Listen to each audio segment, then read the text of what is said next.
Hey, Fluffy.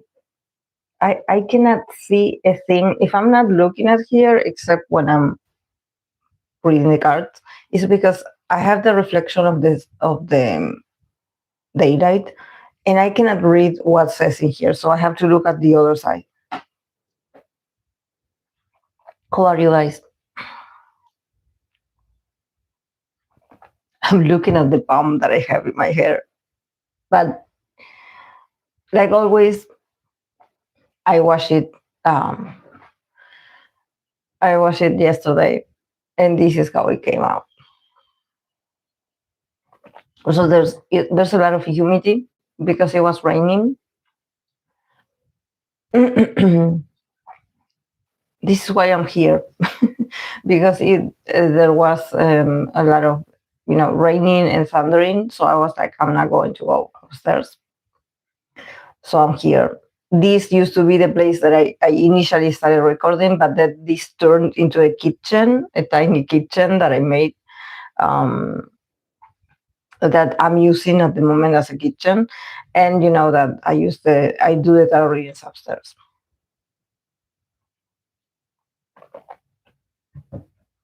But yeah, I'm here momentarily for the moment. But it looks good, doesn't it? It looks, because you got natural light.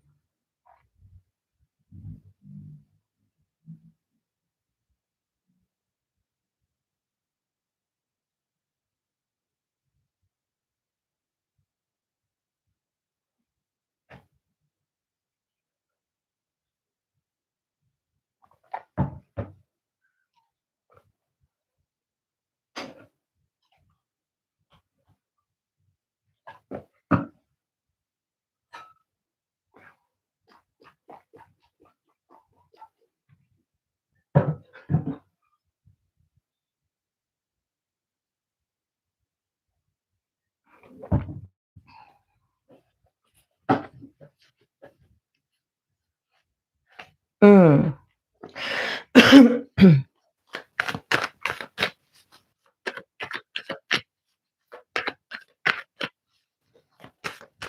I think that is the angle of the tripod.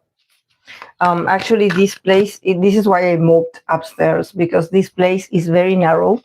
Like from this part, like facing the window, it's like But if I move a bit, like here, I have the wall here, so it's like there's not much space. It's not that spacious. But probably it's the green color. It's the green color. It's just that I moved from here because remember that the Wi-Fi, I have the router very, very close.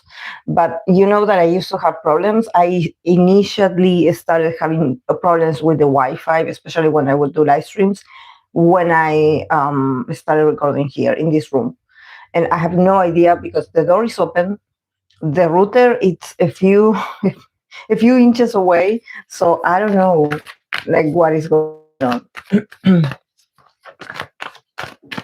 But yeah, it looks brighter because it's there's a lot of green in this room. Green and the wall that I had, like I will be facing this wall, and this wall is a bit more like is a very light yellow, and this one is green. So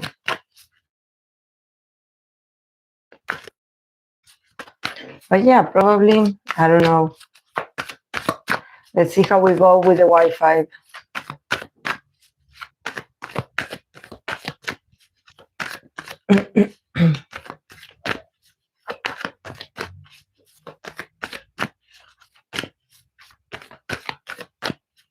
I do look slimmer because the angle is like like up, so I look like the camera is not so much on me. The other day, I don't know who, I think that wasn't it Yashoda? She asked me if I lost weight, and I'm like, no, I wish I could tell you I lost weight. No, I didn't.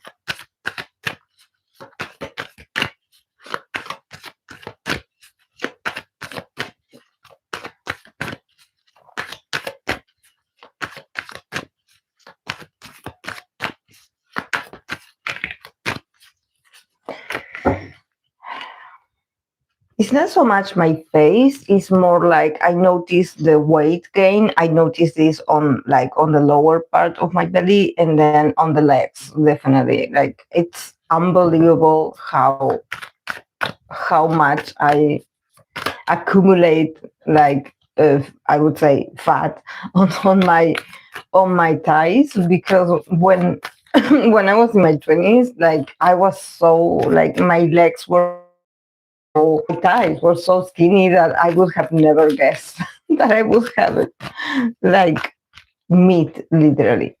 So I'm kind of thankful. Like I never had it when when I would wear jeans, they would look very like I would always have to buy, like the jeans that almost I had to go to the children's part to buy, a pair of jeans that would fit me. Because since I don't have much hips, so I wouldn't fit in even the smallest size of adults. It would look loose. So yeah, now here I am, like 20 years later, with a lot of weight on my body, which is interesting.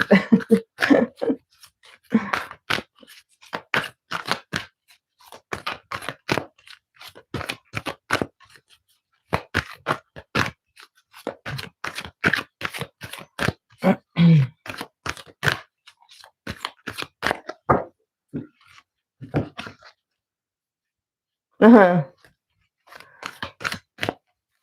Yeah, but it depends, because in pictures, like now that you see me on video, you don't notice it, but in pictures, I do look chubby on that. Like you notice because I don't know if it's, I believe that is part of thyroid, that, your eyes get a bit like, I don't know, it's like they are like in the shape of your eyes, literally. It either it makes them pop up or it makes them like, like very like go inside. um, and yeah, especially when I smile on the pictures, you notice, that I lose my my eyes almost, because of like I gain weight, or even my smile. You notice that in the pictures, you notice that my smile is very tiny. It's mostly cheeks. That's why. Yeah, yeah.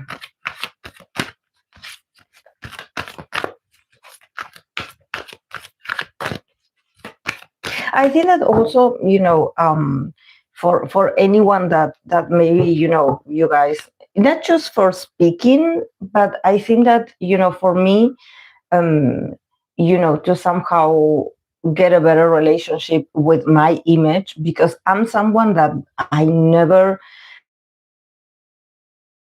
in elementary school, I grew up with these girls that they would be like mostly Leo women, that they would love, or fire signs in general, they would love to watch themselves on like um on the mirror, and for me, even when we would pass by, a place and it had a mirror, they would look at themselves, like they would stop and they would look at themselves.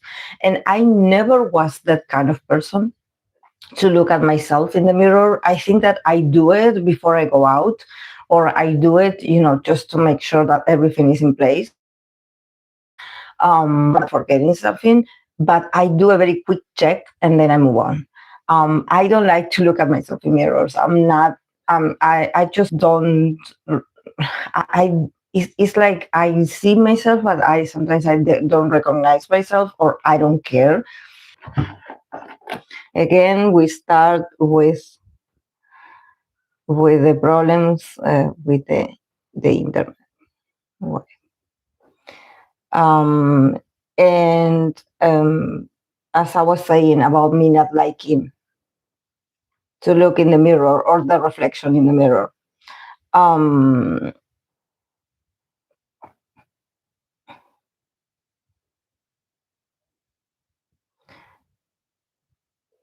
wait, guys.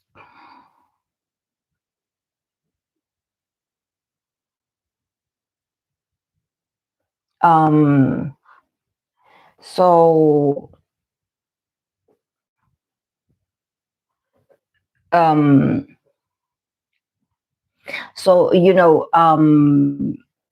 to be able to record content or to go live, I think that it helps you to somehow connect or accept, what the camera is giving you, or what the lens is giving you, and it's recorded, and you sort of are able to also look at yourself, and pay attention, and maybe, study your mannerisms, or the way you talk, or the way you appear, and I think that if anyone has like a sort of like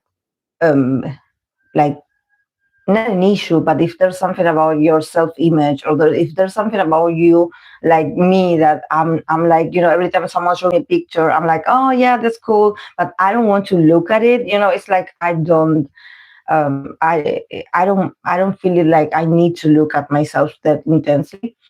But since I've been, doing live streams, and creating content with my image, I got like, I reconcile with my image, and it's like, okay, yeah, this is it. And sometimes I just watch all live streams of us, and I'm like, I like myself, like I like, the live stream, or I like how the conversation was going, the interactions with you guys, the topic, chat, we were all talking about something that we care about in that moment, in that specific moment, and the vibe was great. So, to think that I initiated that, or I am part of this. Sorry, guys, again. Wait, that I'm going to see if I can put my data. Let's see.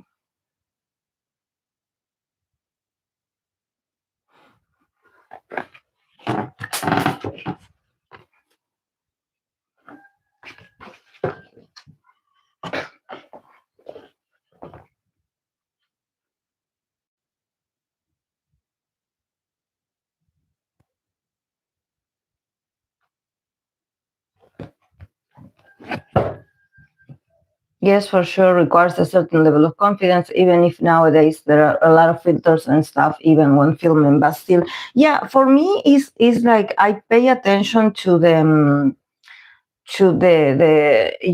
communication more than how I look.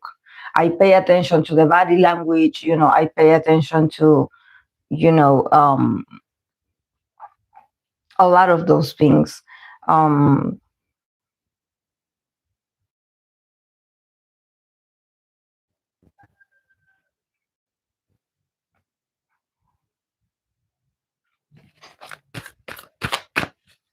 and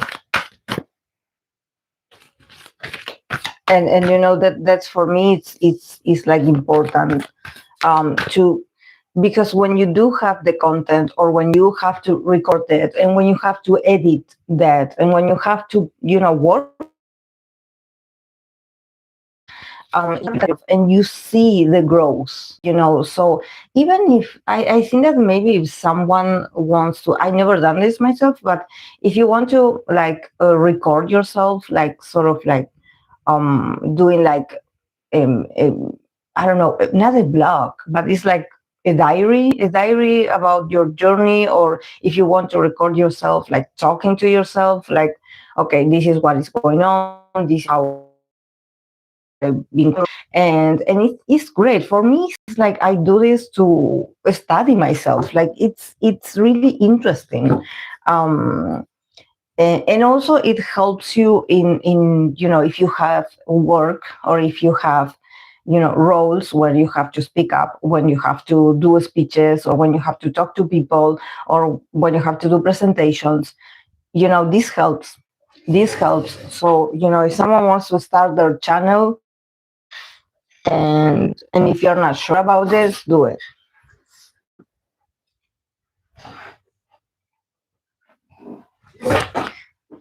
Do it, because it's a great tool. It's a great tool.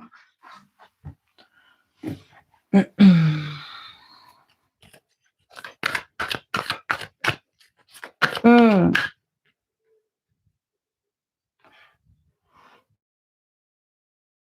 In the 10th house of you, paying attention to the presentation of how you come across. And you have to, if you put content out there, it's part of the job. Yes. Yeah. Yeah. But I'm also like this at work. When I used to work for brands, and especially like the ones that are very expensive, exclusive, I would always put a bit of like of myself in this. Like, that sometimes there's people that they are like, you don't go to work to make friends, or you don't go to work to have these like these attachments to people. But for me, I think that maybe it's because, yeah, I do have the moon in the 10th house. For me, it's like I have to put emotion into it. I have to care.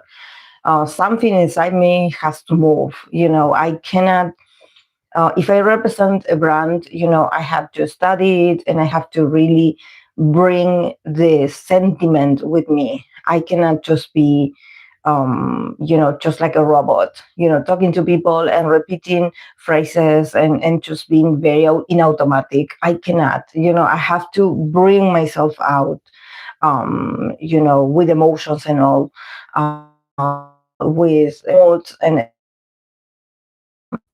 I think that I do like, I'm not shy. I think I've never been like shy. It's just that maybe initially, when I don't know people, or when I don't know the place, I am very silent, and I observe, and I just listen. I just listen to people, and then once you get to know me, I talk a lot. I'm very communicative. But when I start like working somewhere, or getting to know people, I'm just very observant, and I just pay attention to everything. and sometimes this is when we have like these group interviews, when you have to like get a job or something like this. Usually in the group dynamics, I don't, even though I can, when you're like, I know the answers, I know that I'm supposed, they do this dynamic so we can like show off, or so that we can show ourselves if we are good in our job, or if we really know what we claim that we know, or if we have the experience that we have.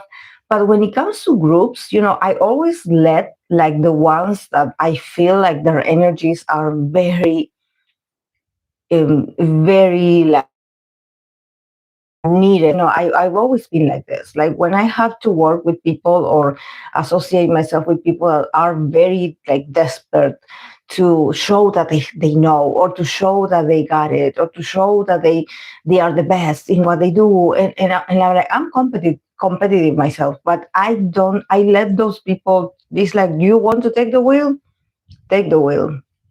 I don't show those traits of myself right away. I have them in me, but I don't show them because I'm also like, I'm like observing, and I'm reviewing if the company is for me.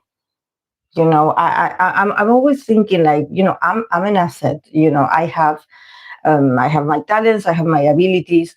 So the company, also has to show me that, okay, like, yes, I want to get the job, but what do you have to offer me? I would say, and I don't show my talents for free. Like I'm like, you know, um, I'm like, no. And also because I noticed that people that try really hard to show themselves, they end up, building a sort of like persona and faking a persona that is really hard to maintain with time. It's really hard to maintain with time. That sort of facade of like, I'm the best and I have all the energy and I have it all and I know it all. Like, yeah, I know you want to impress them, but you don't have to do that much. Like, don't, just because then the company will expect you to be like this always. So you will not have a moment of peace. You will always have to wear that mask, that initial character that you build. So be careful.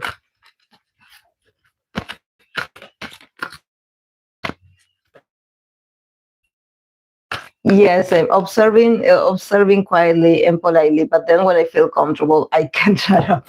Yes, same, same, same.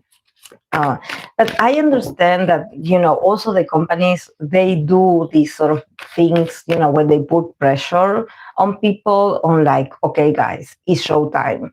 Like you tear each other up for the role. If you want the job, you tear each other up. And I'm like, I don't do it. I don't do that. I mean, it's not my style. I don't. I'm not like that. But I understand that there's people that they will do it. They will do it because they think, in their psychology. And I think that this is something that I've noticed a lot with people that they have taken these coaching classes, and they are so much into coaching and, oh, let's go because, life is a chance and you have to take it and you have to own it. And I'm like, yeah, it's not for everyone. It's not for everyone. Like, it can come across a bit fake, a bit forced, for me at least. If I want to buy something and someone just comes up to me and he's like, well, okay, how can I help you? What do you, and I'm like, their energy is a lot. People find me like intimidating. So this is why I'm like, um, when it comes to energy, I prefer to not be so loud or so much because people are like, oh my God, like, you know, um, so I have to regulate myself also. Even when I like people, for example, when I like someone, I want to be friends with that person, or I like their style or their personalities, I have to lower my excitement or my intensity, I would say, because it shows. Um, so So I don't want to, be a lot. I regulate myself a lot.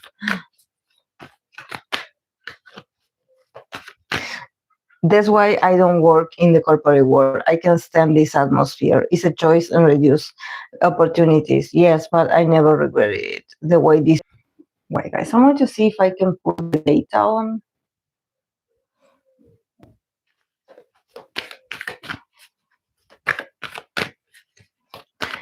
Yes, I'm back. Yeah, I remember when I started working at a place, and I had to, represent certain brands, for people and be there.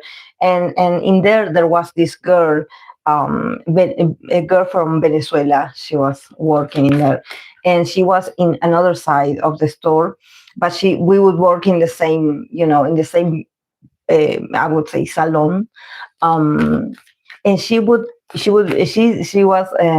a cancer son, and she would always be suspicious. I noticed that she would tend to observe people a lot. And she would, the first days that she saw me talking to people, engaging with clients and everything, she would see me going here and there, and she would watch me, she would watch me from her stand, from her place, from her desk, I would say.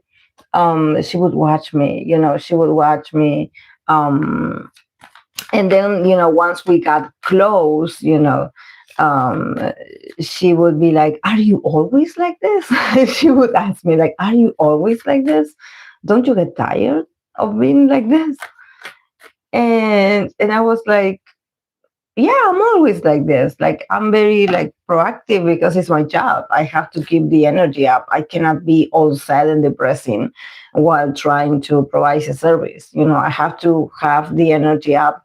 And then, yes, once I am able to take a break and sit down, my energy lowers, of course.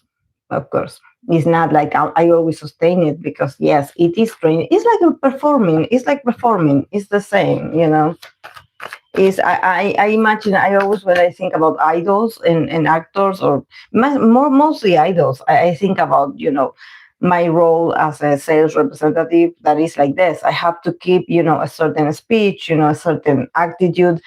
And then, once the client is gone and then done, I just sit down and I just stare at the wall for the next hours, and I don't talk because it's a lot. It's a lot. Yeah, it's a lot to sustain, a lot of energy. Yeah. But I would say it's mine. I don't use other people's speech. It's mine. It's my initiative. It's my way of working. But yeah, so sustaining is tough. Yes. Yes, that sounds raining. I could never. Yeah, it's raining. It's raining. Yes. This is why, I personally think that, to be a sales representative, or to be working, actively to close deals or to close sales in person with someone. When I used to do this kind of job, they would be part-time, they would be like a shift of 6 hours, because the amount of energy, and you have to continue, you have to keep going those 6 hours. There's no break. Yeah, there's a break for you to 20 minutes, but then you have to come back with the same attitude, with the same energy. So I think that for me, those kind of activities, it has to be part-time. I remember when I got an offer at another place, and it was really good, but it was longer hours. It was like a 10-hour shift, and every day, like, it was like, I believe that I had only a free day. I had one free day, like one day, like I would work like 6 days a week. And I would end up really drained, because to sustain that for 10 hours, it's a lot. It's a lot. Even if you are the best salesperson ever, is so much. 10 hours is a lot. It's like, mentally, it messes with you. It messes with you. It messes with your mind. Now, if you tell me, no, it's 10 hours of like, no, you have to clean or you have to move things and you have to organize like a deposit or like, a warehouse, and you have to move the merchandising and you have to arrange things, I would prefer to do that instead of talking to people. I swear. I remember when I just started that I was very young, um, and with my friend, my coworker, that she was my friend back then. We were all both of us were very sensitive. She was a Pisces, and I have all these water placements. And I remember when we first started in that company, we would prefer to take the role of like, oh yeah, we will go to the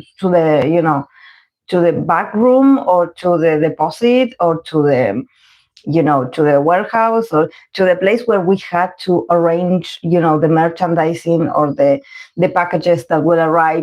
We would prefer to be inside of there or organizing things instead of having to deal with people. And we would always like, yeah, it would look perfect, beautiful, like everything was clean. We were all like, we would be so happy. And I remember one day I had my former boss that he was like, okay, come here.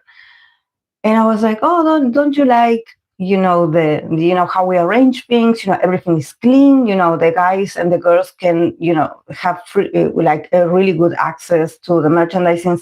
Everything is organized, so they know where to find things. So it's easier for us, when things are accommodated, when things are or organized, and it's very clear where, oh, in this shelf you have this and the other one you have this. And he was like, yeah, everything, it's I love what you guys do. This is a great job.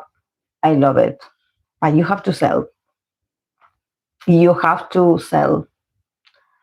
You are of no good use to me if you are inside this room, arranging this, but if you don't sell, if you don't make sales, like you are not achieving your purpose or your goals. So at the end, I think that when it comes to this one, when I started to notice that, yeah, probably, what they wanted the most is for you to sell, not so much for you to keep things organized and clean, and spend all your energy and time in stacking things and being, oh, let's organize, let's clean. There, he was like, no, I need you to sell. I need you to, get out of there and go and talk to people and make money. And that's when and he was very honest. I think that he was one of my favorite bosses because he was very straightforward with me. He was like, if you don't sell, they're going to call you. They're going to call you, and because I guess the management, they're always looking at the different employees numbers. So if you have lower sales, it's like, you're of no good use for us. If you can be the best at cleaning and organizing, but if you don't sell, we don't want you here. So that's when I learned that yeah, that go and sell. is and honestly, we would do it so we wouldn't have to deal with people. Honestly, we would prefer to do anything but to see people. But yeah.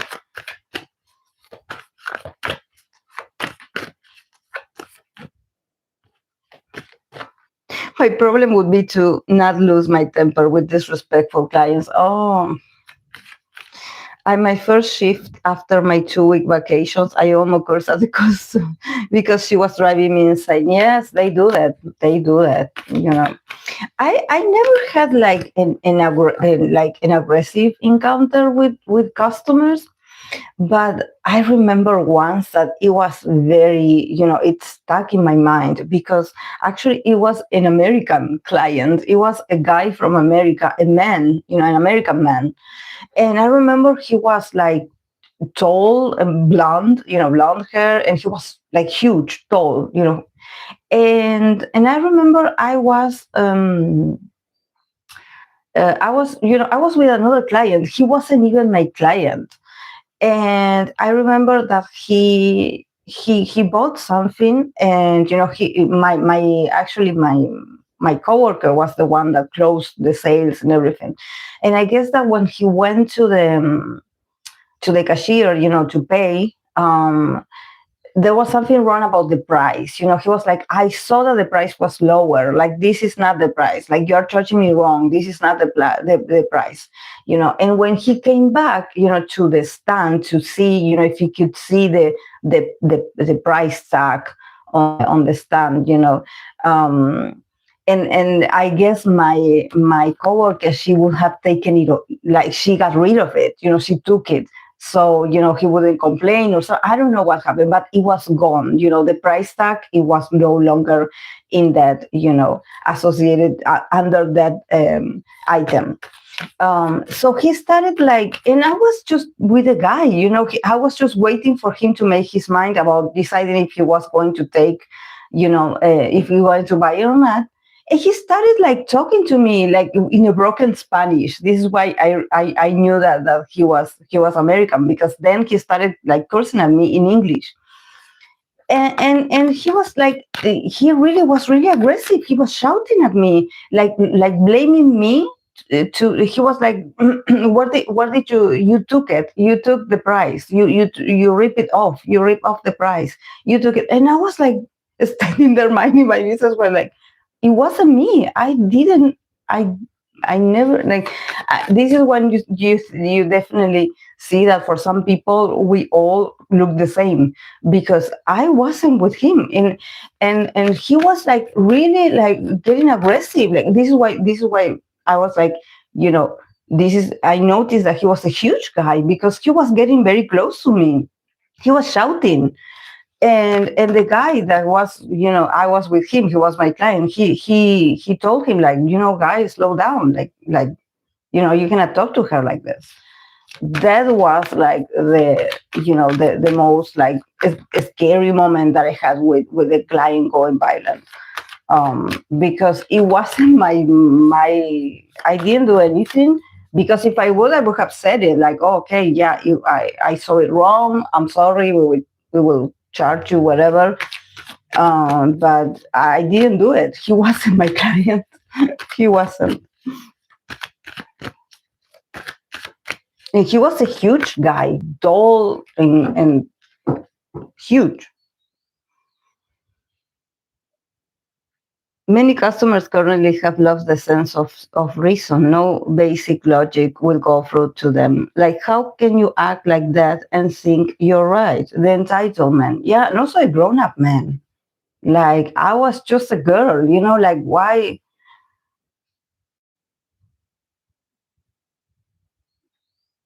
Yes. But he was really angry. And I was like, I don't know you.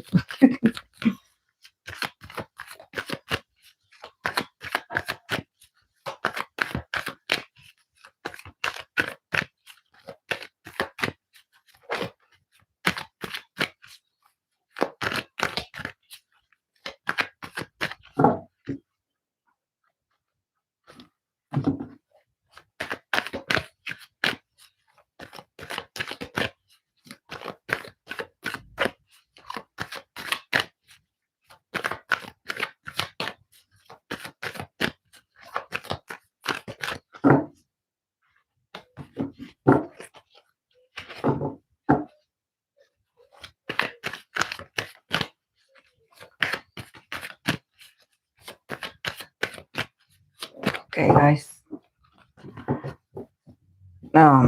But yeah, crazy stories. Yeah, and I don't know. I was thinking the other day, because now that I'm on a small break, um, um, and I'm working, from home with some kids.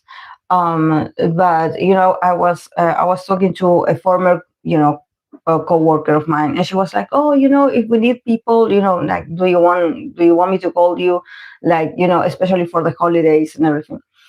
And I was thinking about it, because I could, especially because of the economy and everything, I could really do a few ships, a few months, to see. But then, when I started, like, first of all, when you go to the stores, it's mostly empty. There is people like actually like going on walks. It seems like they are just passing by. They are not buying anything. So I don't know about sales, how they are doing.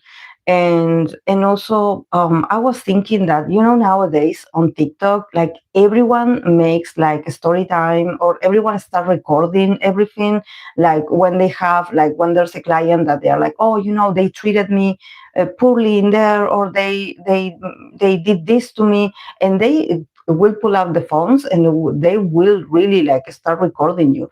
So I don't know, since I stopped working at retail, when pandemic happened, and then I went back on 2022, but for a few months. I don't know about social media right now. I don't know how people behave. Having this compulsive need of everything I'm going to turn it into content. So I don't know. I don't know if we sales people, if we are safe. I don't know.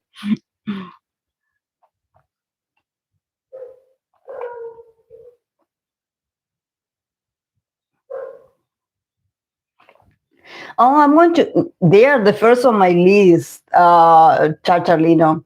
I'm going to pull cards for this too. Like, this is huge. Like, I love Tiffany. First of all, I love her, and I like the guy because I remember him from Mr. Sunshine. Was it the K drama? And I loved him. So yeah, they are the first on my list. I'm going to read for them.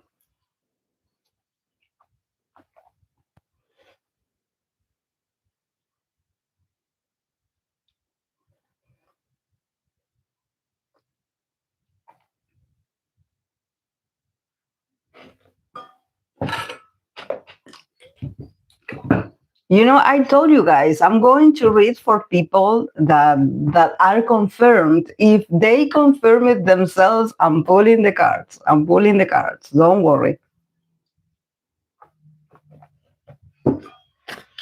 But then I also have this actor, that someone mentioned at the beginning, Park Jung Min. I don't know if I read for him individually. I think I have, but let's pull cards for him because I know that people want to know about him in Hwasa because he was part of her video and everything, and then later I can pull cards, to see the nature of their connection, what's the vibe.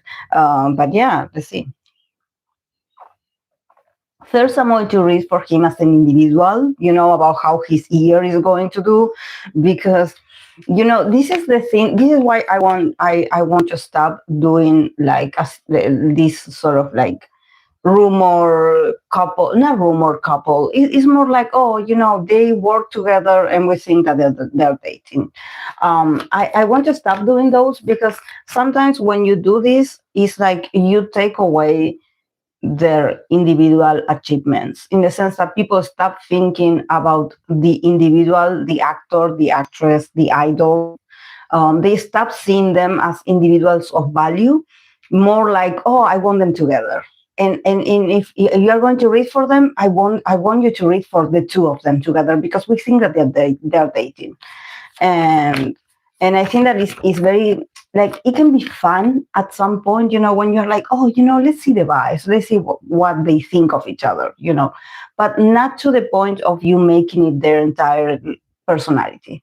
Like, oh, I'm reading for him or I'm reading for Wasa and you mention the other person. It's like, let's focus on the artist, on their job, because they're working, they have other talents, they have other achievements more than being associated with each other.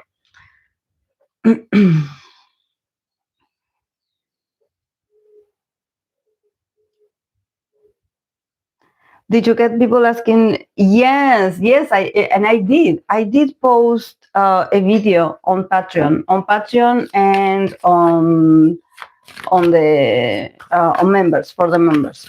Yeah, because someone asked me, someone paid for the reading.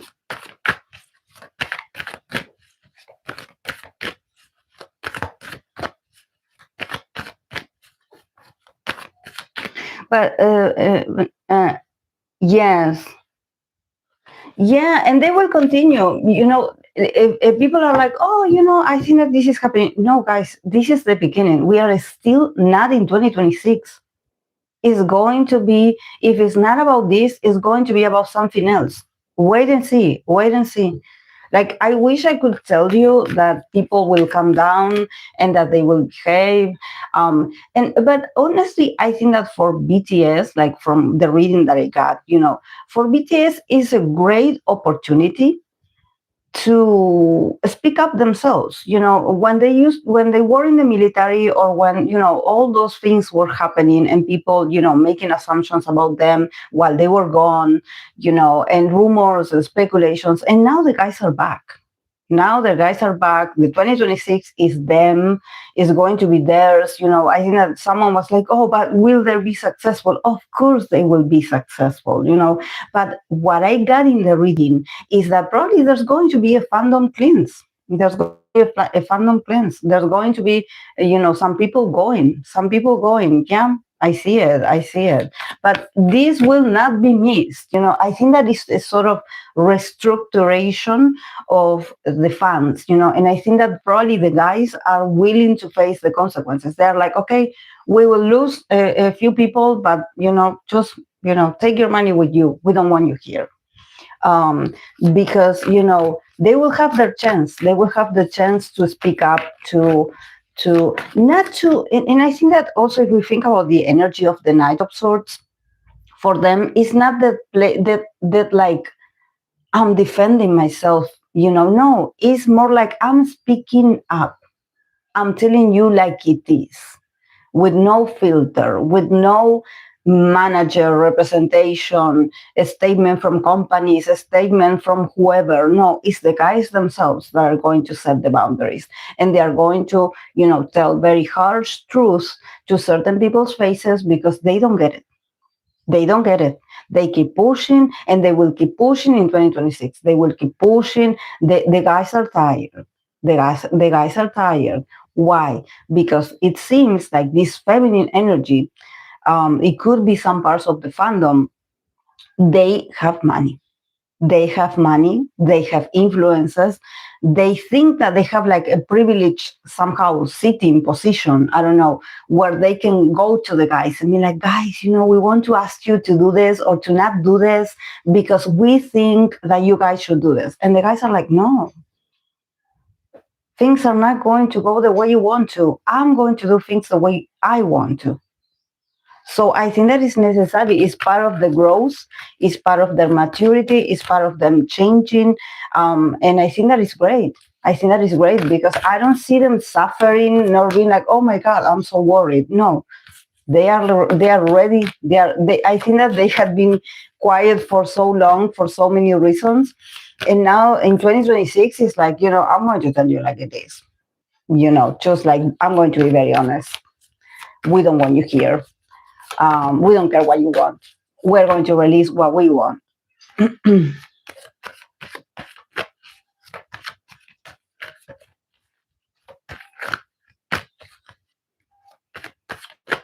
That's what I'm looking forward to the most in 2026. Yeah, fandom plans. Yes, a lot of fans say the same. Like, really, we are tired. We are tired. And I think that honestly, in this sense, you notice how probably because it's BTS, but probably they have the autonomy to do this. They are not afraid of losing. They are like, yeah, maybe the numbers will slow. I don't care. We still have the people that will stay is the people that we want them to stay. And this is very different if you notice, like from SM's perspective, that SM usually when we have this sort of like this very, feminine energy, or these women that they have power, they have money, they invested, or they are very close to the company because they have influences or they are rich themselves, and they do call the shots in the company, and SM listens to them.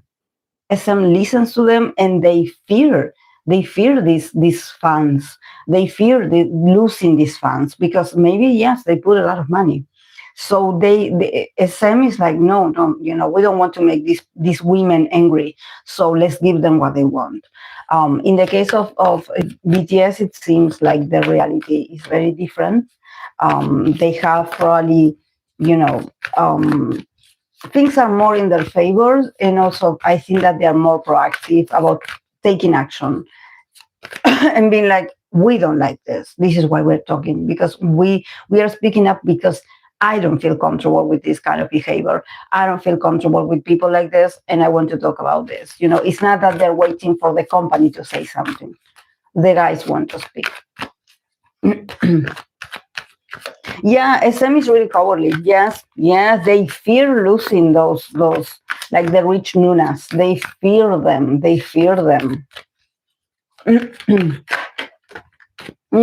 Yes, exactly. Mm-hmm. Thank you. Hey, Draculaura.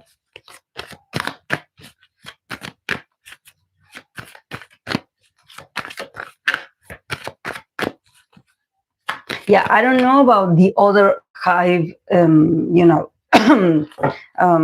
artists. Probably, they have to, be patient with the fans and just put up with a lot of weird things and creepy things that they do. But when it comes to BTS, has the power.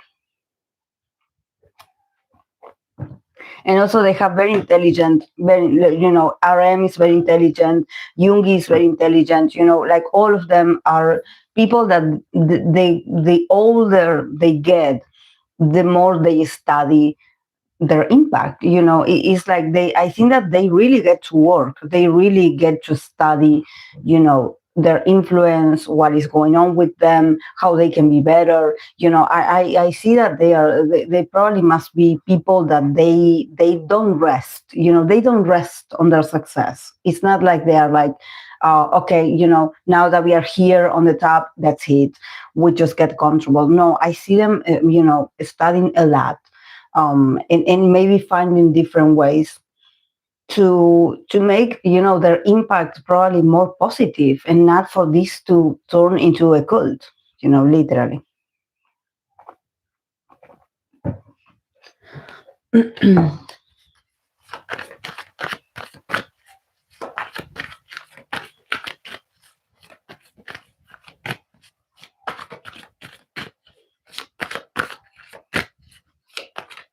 Okay, guys, I'm going to start because I don't know my data how long is going to. Okay, I will let you know who I have on my list today. I'm going to start reading for, Girls' Generation Tiffany and her connection, her relationship with with, I believe it's her soon-to-be fiancé, the actor Byun Johan. Then I'm going to read for the actress Go Minsi, the actor Park Jung Min, and then if I have time, I'm going to read for him and Hwasa. Chang Wook, Kentaro Sakaguchi, Jung Somin, Go Eun, Yoo Yeon Seok, Gong Yoo, and Hyeyoon for the 2026.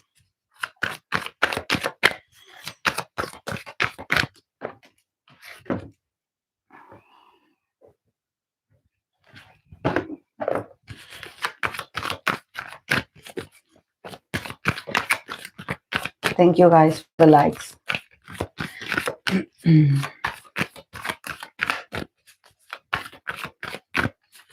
Let me know if you like the lighting in here. If you like it, maybe I can start doing the readings here. If you find it like more like aesthetic, I don't know. Okay, let's see. Tiffany Young, I believe is, and the actor Byun Johan and their connection. Oh,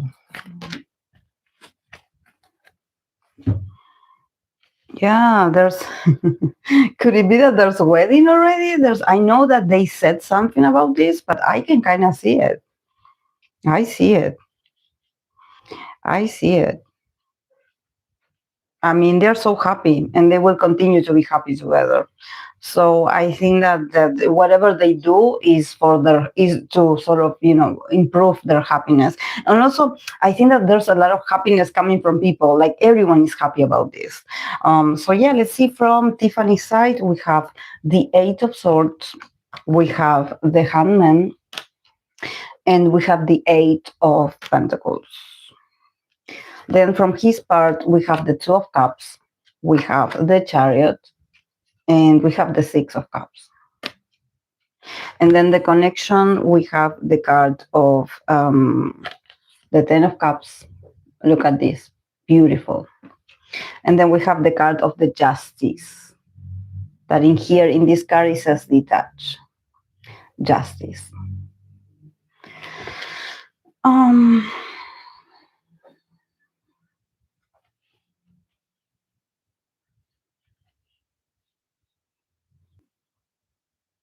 He's really in love with her. He's really in love with her. He's like, I've always known she was the one, because we have the Six of Cups. So there's something about their past together. And I think that for him, it's like, this is because of our past and what we went through. In the case of her, I do see her, a bit like, I don't know if she's nervous, or I don't know if she fears this.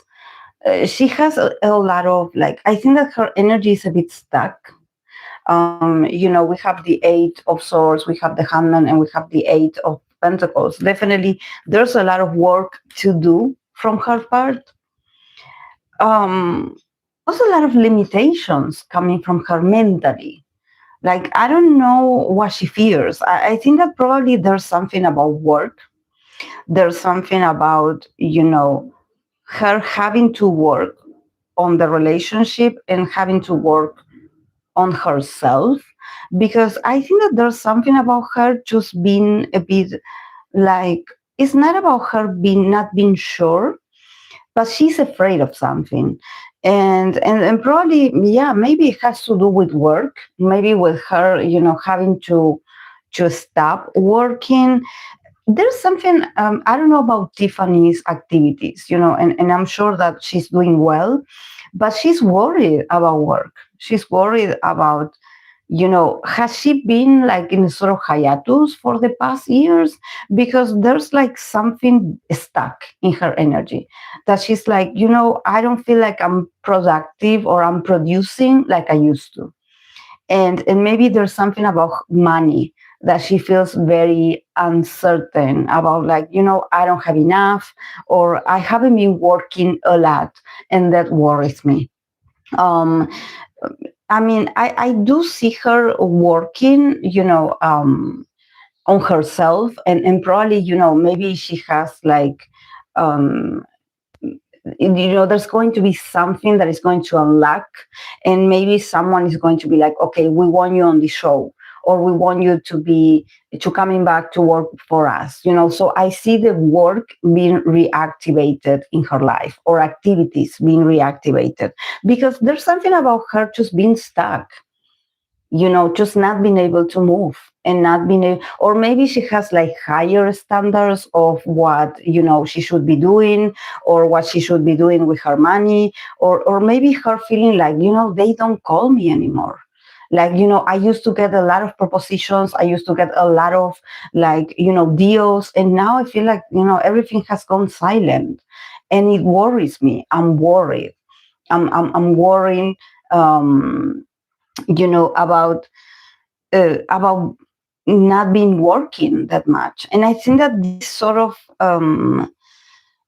this is attached to her relationship with him, this insecurity that she has. I don't know if there's something about a status, or if in this connection she feels like she has to do more to be able to stay, to be able to be at his level, maybe his level of fame, because I know she's famous, but there's something about her feeling like, I have been stuck in my life, and I don't know, like, but I see her willpower about, how she wants to be better, and she wants to make this relationship better, and probably like start working on herself and not being so anxious, especially because, he seems to love her very much. So I think that he will probably be a very important influence for her to keep her advancing, because I think that she got stuck. I don't know if she got stuck mentally, because I think that it's about, her mentality. I think that it's about her not being able to get out of a sort of mentality that she has, or a way that she views herself. I think that she got frozen in time, and maybe it's like a sort of drama that she got, that it sort of, it shows in the connection. It shows that that she's like, I feel inferior, or I feel like I should be doing more, or I should be, I think that there's something about her. Maybe, if people know her, they are like, oh, but she's so confident, she's like the queen, she's this, she's that, but I don't feel her that confident. I don't feel her that, at least in this connection, I feel like she's trying really hard to not be like this. So I wonder if she has her doubts, or if I think that she's like a perfectionist. There's something about her, maybe, having like high standards, like, oh, I should be doing more because, I'm associated with someone like him, and I don't know if I can do this. And it's all in here. It's not something that he made her, he did something to her so she would feel like this. But there's something about her maybe sabotaging, not sabotaging, but there's something about her. I wonder if they broke up at some point, or if she had like personal issues and she was like, no, it would be better for us to not see each other for a while. I think that there was a sort of sabotaging here. Like, she probably put the relationship on hold. She was like, let's take a time, let's take a break. And then, now she's starting to work on the relationship, to work on herself, because there's something about her being like, yeah, I know it's me. I know out of the two is me, the one that sometimes, yeah, I get a bit negative about this. But she's working on this. Yeah, because from his part, he loves her very much. And he's so determined to keep advancing with her.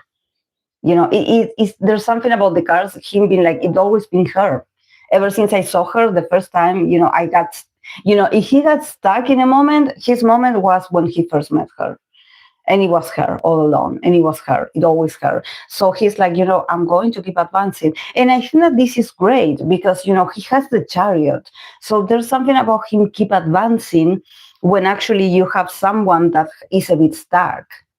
So I think that he's the one that keeps, like pushing it, and keeps working for the connection and make the connection happen. And she is the one that hesitates, because I don't know, maybe there's something about work, that she's like, I'm afraid that maybe for her, like, what if this affects my career or my career choices, and for him, he seems like he doesn't have that issue. He is like so confident. He's like, well, I love you. I want to be with you. You are the one. But for her, it's like maybe she worries that this will affect her image, or if she will get future projects. It's all about projects for her. Yeah. Because I think that there's something about her, needing to work. And she's like, I want to keep going. And I'm afraid that if I stop, I fear, not being active. But yeah, the connection, 10 of Cups, and then we have the Justice that it says detached. See, there's something about this connection that also invites the two of them to embrace that they are happy together and that everyone is happy for them. So it's like detached from thinking about what is right, what is wrong, what people expect of you, what society expects of you. Just be happy. Just be happy with your person. And that's it. Don't give excuses. Don't think too much. I think that they will be very happy together, and everyone will be happy with them. So it's like it's bigger than them, I would say. But she has her fears. This is why we have the Justice, where they have to find this balance together, where they have to also hear each other out. Okay, if my partner is having these doubts, or if they have this fear, okay, I will listen to them. Because also, in his energy, he seems to be like very determined to like, okay, she's the one, I'm marrying her. But she is the one that hesitates a bit. She's the one that has a bit of doubt, or she's maybe not that happy, or she has, her unconscious fears or a limited belief of something that is affecting her. So somehow with the justice, the card here is as detached. But I think that it's important, the balance, that these two perceptions are very different. So I think that he also should be very considerate of hers and listen to her worries, because for some reason the worries are here. I don't know what is it, if it's economical, if it's finances, if it's about work, like I said. But I think that he should listen to her, because there's something about his energy that, yes, he's in love, he loves her, everything, but he's like, yeah, we will keep advancing, yes, she's the one, and her, she's a bit stuck. So there's something about him, having this sort of I think that he needs, which I think that he will with the Six of Cups. There's a lot of compassion, and they know each other for a very long time. So definitely I do see him being caring of her and listening to her. But yeah, instead of because he's so stuck in his vision that she's going to be the one, that maybe he can miss a bit, the signals that she's not that. She has her fears, or she has her doubts, or maybe she needs more time to think about this. But yeah, he should always be empathic towards her and listen to her part of, her perception, how she feels about this.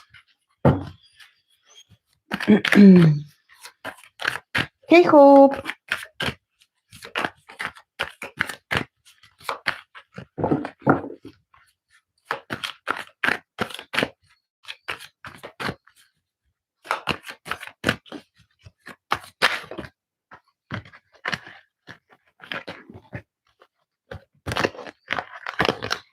Okay, I'm going to read for. Wait.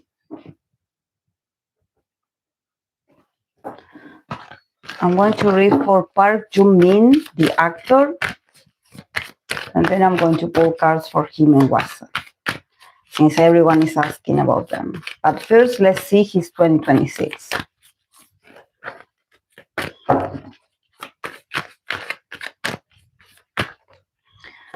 Park Jung-min.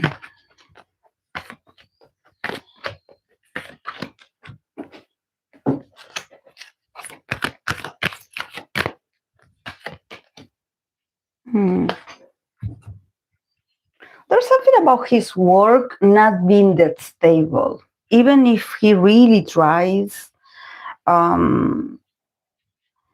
it's like an upside down, like he always goes back to square one when it comes. So is it because people like see him like not an amateur, but he seems like he's always like the one that stars, like the new face, even though his face is not new, because I know I watched several dramas where he is, and I know he's not like an amateur, but he got the Page of Pentacles. So yeah, it feels like like there's something about the cards being like, even though people are talking about him, or being fans of him, maybe he's famous with the people, but when it comes to projects, there's something about him not getting, when you're like, I want you to get that role, that breaking through role, that important role, and there's something about a lot of promises, but they don't come.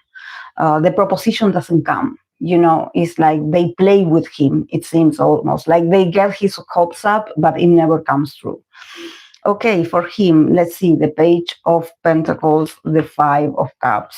We have the Eight of Wands in the middle, the Four of Swords, and the Four of Wands. Well, happy news, but everything is very like, yes, it's hot and cold, like. And then we have the Eight of Swords, that is as helpless and hopeless. Yeah, the Eight of Swords, we start right away with the Eight of Swords being, present in a lot of these artists' minds. So definitely, I think that 2026 is going to be a year where he's going to feel a bit like, like helpless, like, this shouldn't go this way, or this is not going the way I want to. I think that probably the feeling of success or the feeling of like I made it is going to be very elusive. He's going to have like good, um, good times, I would say, or a good feedback from people, but it's like everything is like, okay, I have to start again. With this new project, I have to start again, or I have to start, putting energy. He's really passionate about his work. It's just that probably what he gets or the roles that he gets are not really like, they don't do him. Sorry, guys. I think that now I had. Sorry, guys. I think that now I had to put the Wi-Fi on because. Okay. Okay. But yeah, with the age and the 5, probably he's already working, or he's going to be working in the beginning of 2026 on a new project.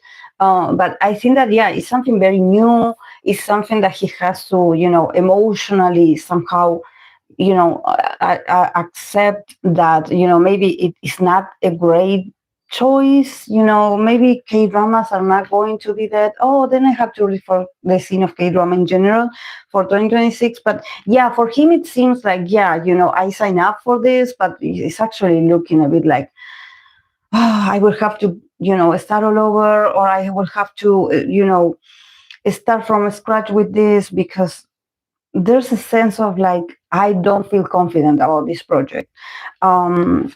Then the 8 of Wands, I think that the 8 of Wands, it shows, how rapid things can change for him. And I think that he will have, like, people will definitely talk about him. There's something about him, maybe he's, him being part of brand deals or something that is not about an actual K-drama or movie, that he probably is going to get individual gigs here and there. So he's going to be present in 2026. There's going to be this, sudden opportunity of you becoming like a brand ambassador of this, or people talking about you because there's something about fame that is elusive for him.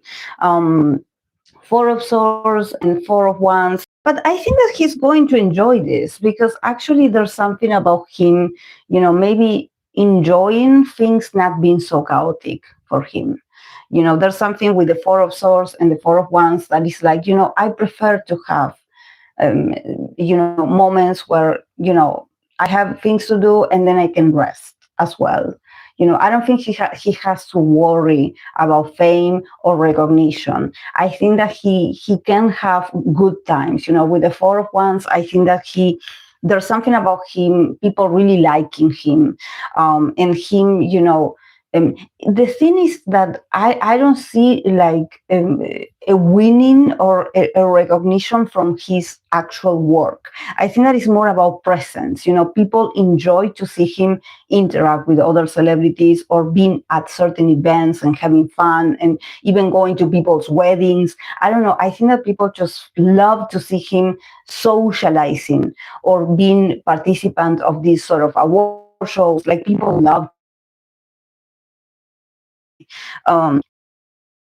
potential to be successful in there, to make appearances instead of, a drama in a specific. Yeah, the 8 of Swords, I think that honestly, this man could be a bit, anxious. He could have some anxiety. He could have certain, I think that there's something, this is not about him, acting. I think that there's something about him also maybe fearing a bit fame and exposure. He's like, I'm okay with just a moment of exposure, and then I would prefer to go MIA and not talk to people. So with the 8 of Swords, I think that him, mentally, at least in 2026, he's like, I would prefer for people to not get that fanatic with me, because I need my alone time. I get very anxious all of a sudden, he has that, he's not that bubbly, and it's not like he's doing it on purpose. He probably, maybe socially, he's a bit awkward, and he gets very overwhelmed very soon. So yeah, it's like, this is why his appearances, it seems like he comes and goes, or he enters and then he leaves. Something very rapid, something very like a flash, um,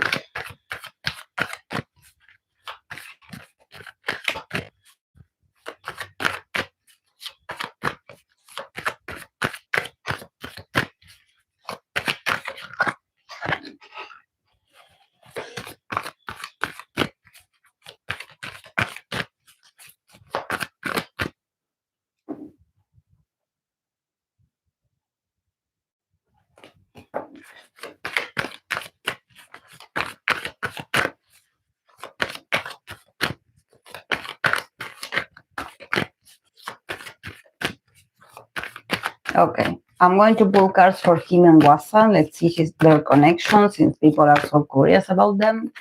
Him, Byun, Min, and Hwasa.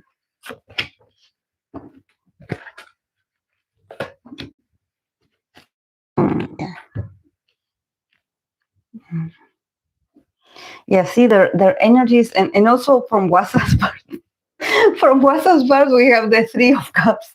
So you know how I feel about the Three of Cups. Every time, I ask about an idol and someone, and from the girl's part, if they pull the Three of Cards, literally in the person, and oh yeah, I love him, but he's my friend, or his part, I love him and others, or it's him and others, and we are part of a group, or it's not that intimate, but I like him, he's my friend, something like this. Yeah, from his part, yeah, Wheel of Fortune and the Hermit. See how I was talking about his reading, he's actually, he's not that he's like, method acting, or he's like, acting like he is detached and actually he has feelings. No, he's someone that he changes. When it comes to Hwasa, I think that there's something about him enjoying, participating and working with her. But with the Wheel of Fortune and the Hermit, yes, it's like, yes, I had a lot of time, but oh yeah, he's like this. He needs his alone time. He needs his privacy. Yeah, the Three of Cups and the Six of Swords. From her part, yeah, she's also advancing at the same time. She's like, yeah, I consider him a friend, or if I had to, she really cares for him, and I think that she will include him in certain, even on a trip. It could be that you see them like hanging out or being part of a larger group. It's not that they are together alone. The Three of Cups is her being like, no, if I interact with him, it's him and others. Of course, that with the concept of MV and the song and everything, yeah, they had to be, together alone, the two of them, because they are the stars. But from her part, it's like, yeah, he's one of my friends, or he's one of these people that I cherish very much. But yeah, she's also advancing, she's changing. It's like, yeah, he's one of these people that I appreciate, but also, yeah, everything is cool, but it's not like that. Yeah, and Four of Pentacles. In here, the card is open up. So I think that, yeah, there's a bit of rigidness from one of the parties, that I think that they, maybe for them to actually have something like an emotional connection, they will have to open up. And with the Four of Pentacles, there's like this resistance to open up. Four of them are very jealous of their, their intimacy, or they are very jealous of their, it's not, they can be very nice, and they can, smile at you, and you just be flirtatious, but as people, they are also, both of them are very protective of their, energy. They, with the four of Pentacles, there's something just very, like, yeah, I'm protecting my peace, or I'm like, yeah, like, we could be closer, we could be more sentimental, but at the same time, there's one of them that is very rigid. That is like, I will not let you in. And it's not personal. It's just that both of them are protecting they have their boundaries, and they probably have their boundaries very high, especially when the cameras are off. When the camera is on, of course, they do the role play, everything. It's believable and everything is cute. But these are people that it's really hard for them to open up. They could potentially, like, if they maybe would spend more time together and if they would get really, really accustomed to each other's presence, they could, have like an stability together. But it takes time, for these people to become closer or to become romantic. It takes time. They don't open up just like.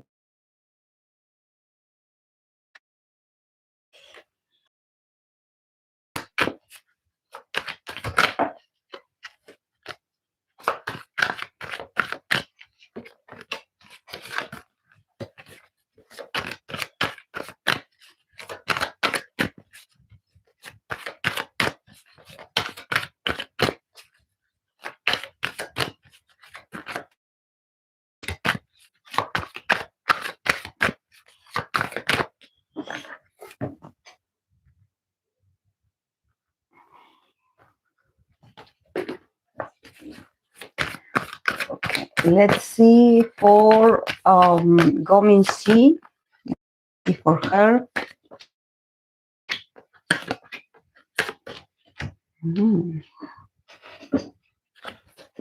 A lot of possibilities for her. A lot of possibilities of work. I think that there's. Okay, she got 2 cards. Yeah, a lot of major arcanas also. So probably, next year is going to be her year. We have the Lovers, we have the Justice, we have the 7 of Cups in the middle, we have the Wall card, and we have the Queen of Swords in reverse. And then I have the card of the Fool and the 6 of Pentacles, that is like giving and receiving. 6 of Pentacles. So I think that it's going to be a good year for her. It's going to be, it's not like, I don't feel it like, oh my God, it's like so abundant and prosperous. I think that it's going to do well. There's something about her having to choose. Maybe a project that is a bit more modest. It's a project where maybe she will not be like the protagonist. Probably man, I don't see a co-star next to her, but there's something about her having to show. It's more like a step to a side and maybe let someone more famous than her or someone that is like more popular have the moment, and she will accompany that. She will be like, the counterpart. She will be like, I don't know, the partner. But there's something about her doing well, but probably it's not like, oh, the protagonism is going to be on her. Actually, when I see the Queen of Swords in reverse, it's about, somehow maybe this role asking of her to not talk that much, to not, I don't know why, I don't know, maybe she doesn't have that many lines, or there's something about her having a role that is very modest, that is like, it's important to sustain the plot, but it's not like, oh my God, there she is. With the Lovers, the Justice, it's about her being someone's companion, being like someone's other half, but also compromising for the other person. It's like, I think that there's something about her having to be lower, probably her status. I think that for someone like her, that she is probably is more energetic, or she has like a bigger presence, she would have to lower a bit her expectations and even the way she works, because this project demands this. It's not that it's lower in quality. I think that it's going to be a good project, but there's something about maybe the role that she gets, she's going to have to minimize like a certain way of working of hers. She has to change her style. With the 7 of Cups is possibilities, a lot of possibilities, and I think that she will take them all. She will take, maybe individual activities, appearances, and it's going to be good. It's going to be good, actually. It's just that, there's something about, yeah, her having to be very modest, maybe not being the usual Gominshi, like usually we know her with a certain like attitude or with a certain energy. And maybe in 2026, you're going to see her more like elusive. There's something about you being like, oh, but she's not like that. Or maybe her characters is not like that usually.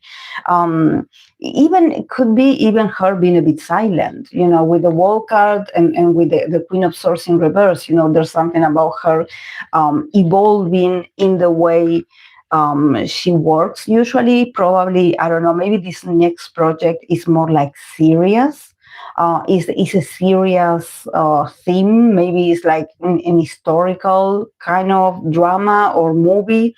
So there's something about her having to, get serious, get silent, get more introspective, and let the other part, take up space or take the protagonism, and her being side by side to that person and just, allowing that person to, develop their whole personality and their whole role and their whole energy. Is her accompanying that person, which I don't see here that person, but I think that there's something. Either it's a person or it's like the concept of or the plot that is somehow asking of her, like, okay, steady, steady, steady. Don't go all out. Don't exaggerate.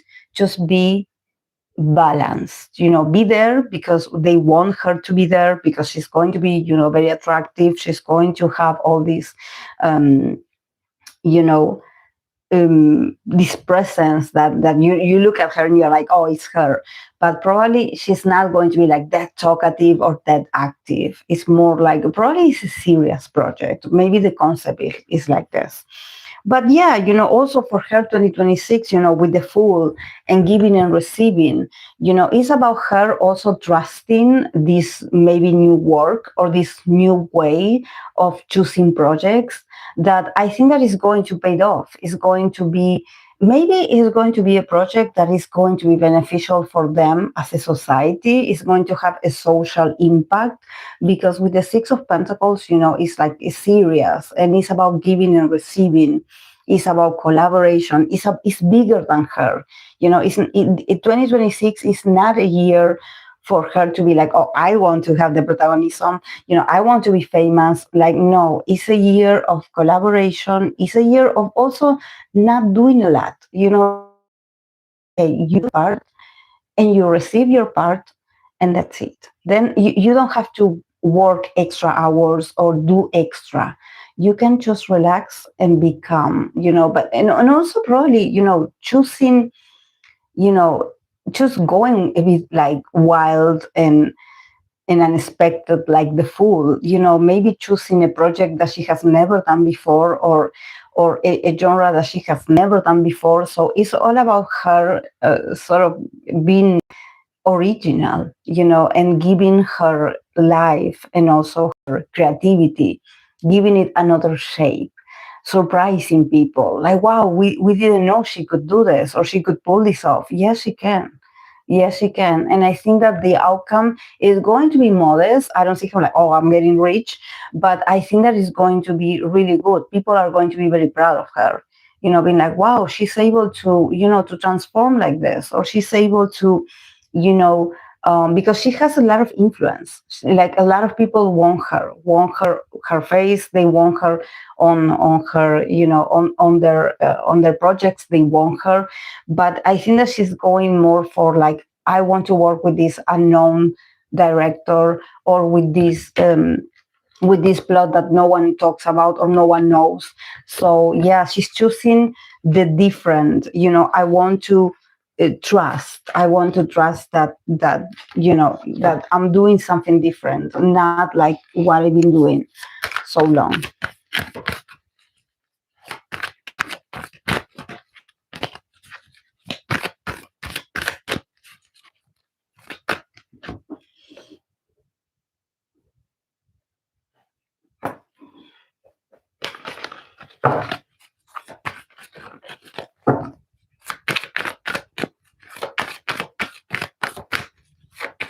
Okay, I'm going to continue with Chang Wook, the actor Chang Wook.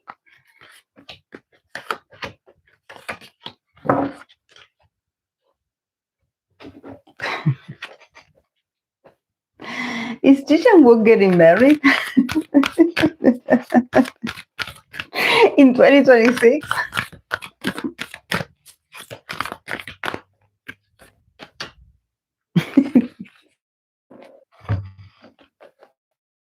I'm sorry for the Chang Wook fans, but I see someone in here.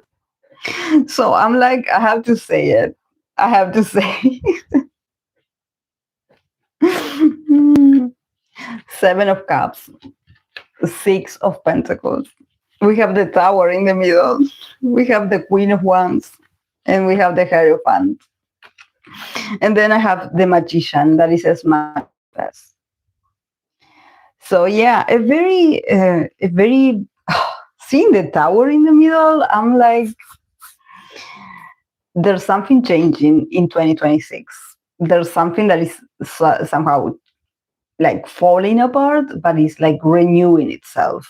And I think that is his reality. I think that is his reality. There's something about him, when it comes to career and when it comes to, achieving certain goals, he has been always very, very modest, his work, his productivity. He had always been very faithful to, whatever project, he had always been, very fortunate for the possibilities that he gets, and the retribution that he gets from the audience is also very is very fair. There's something about people reacting very well to his work, and he feels like, I had achieved a lot. I had achieved that. I think that I done very well. I think that it was very well received.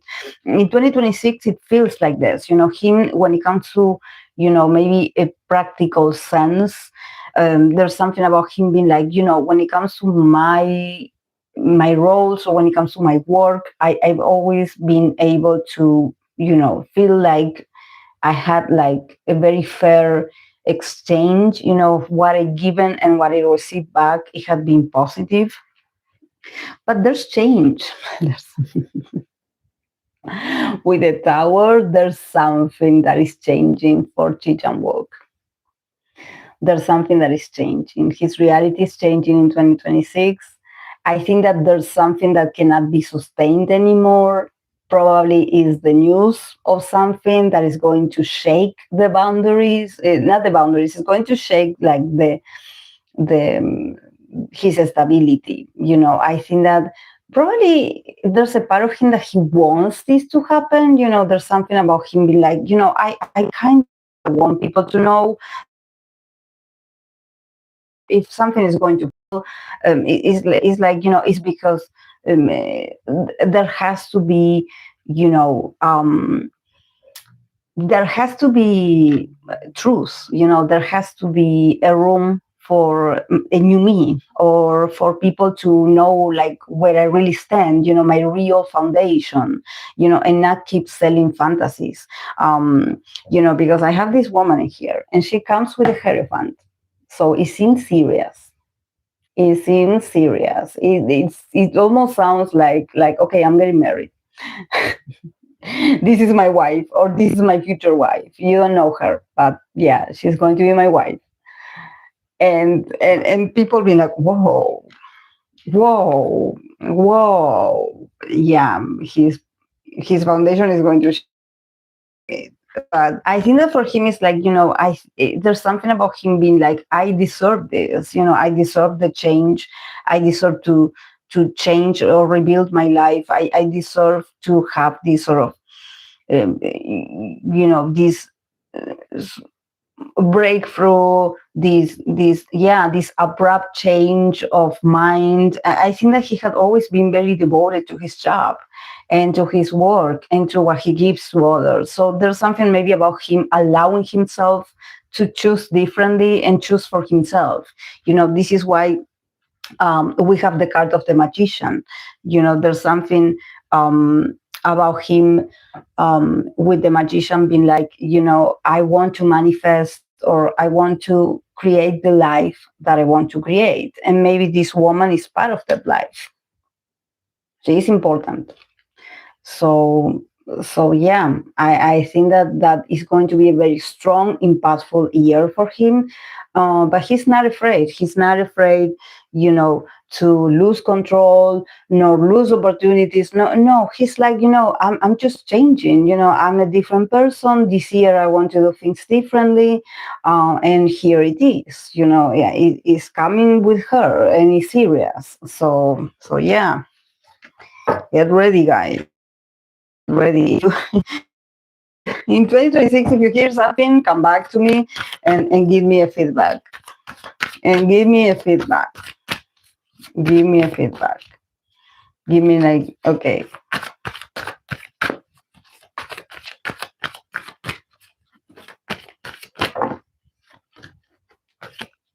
He has a new revenge movie. Yeah, it seems like, he has been very consistent. There's something, but I think that also,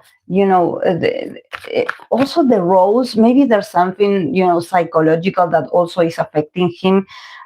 Because I think that with the tower in the middle, there's something about him, being grateful for the opportunities, but at the same time, maybe he's like choosing to change his reality out of nowhere and surprising people, definitely like shocking people. People being like, wow, we didn't know he was going to do this. And no, because I think that as an actor, he had always taken like risk, or he had always like shaped himself to enter certain, also, yes, his roles, like with the tower, there's something about them, mentally being very challenging. So I can see that maybe he's like, I have been doing this, I have been doing my best, I have been there, and the work gets done, but at the end, I want something for myself. I want this, like this transformative, like, and also with the magician, I think that there's something about him probably wanting to put an end to certain perceptions of him. And I think this is not about him, the famous person. Probably has to do with him asserting his own individuality and sort of, being like, I want to be selfish for the first time in my life, and I want to say that I want to get married, or I want to, be with this person, or I'm going to go and do this, because there's something that he's like, maybe he has been sustaining not just an image, but maybe, he has been consistent about being generous to others in his life. And this in 2026, he's like, no more. For the first time, I'm choosing for myself. Like, I'm choosing to do something radical for myself. I want to change. I want to change my life. I want to live for me. I want to live for me, not so much for others. So it feels rebellious. It feels strong. It feels like it's going to be, important. But it's necessary for his development as an individual. Next week, I will be here again before the next year.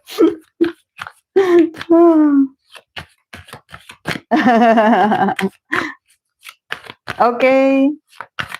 Okay. Thank you. Can you believe it? I'll see you next year. Can you believe it? We're almost there. Oh my. Oh my.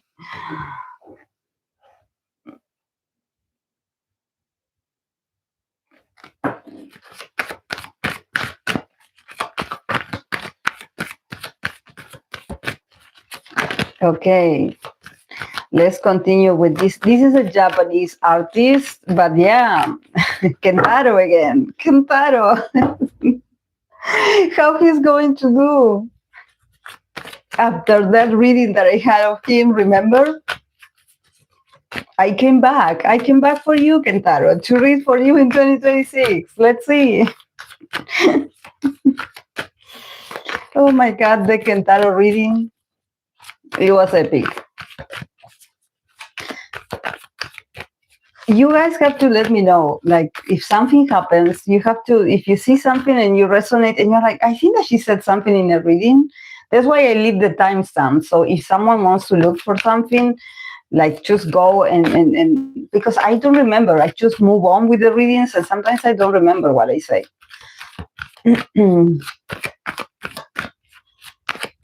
Okay, Kentaro Sakaguchi for 2026.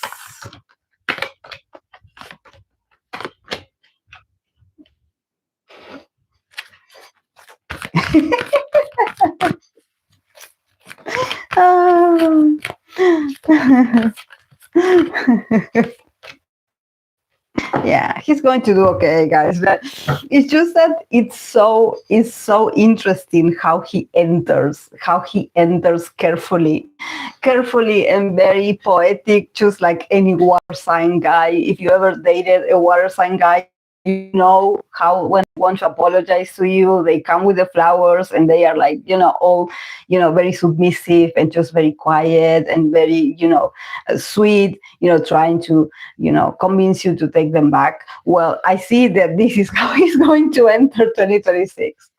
He messed up something. He knows, like, finally, his sensitivity is like, oh, I guess I have to, maybe it could be him apologizing to the fans or saying something and being like, guys, today in 2026, I reflected a lot on my behavior, or I reflected a lot, the people that got involved, and I don't want anyone to suffer. That was not the, oh wait, I'm back. Please, Kentaro, help me with the internet. But yeah, in the middle we have the Empress. So work, possibilities, growth, money, abundance he's going to have. And probably he's going to have like a new role where he's going to be very successful. I don't see it more like a comeback. Like I think that is more him, he never left, actually. I think that whatever happened, it didn't affect his popularity, nor his money, nor anything. I think that he just wants to be delicate towards, if he says something, he wants to, acknowledge that maybe, yeah, he made very poor decisions. Him not losing, not losing popularity nor anything. I think that he will continue to shine. He will continue to progress. He will continue to grow. He will be very successful in 2026. He will shine a lot. He probably will be very magnetic in 2026. He's in love with him again, because he has the it factor. He is the Empress. He is the Empress. He's very beautiful. He has that sort of, Venusian romantic kind of vibe. So it's really hard to ignore, when it comes to him as an actor, it's really hard to ignore his appeal. He's someone that he's very seductive. He's very smooth with his seduction.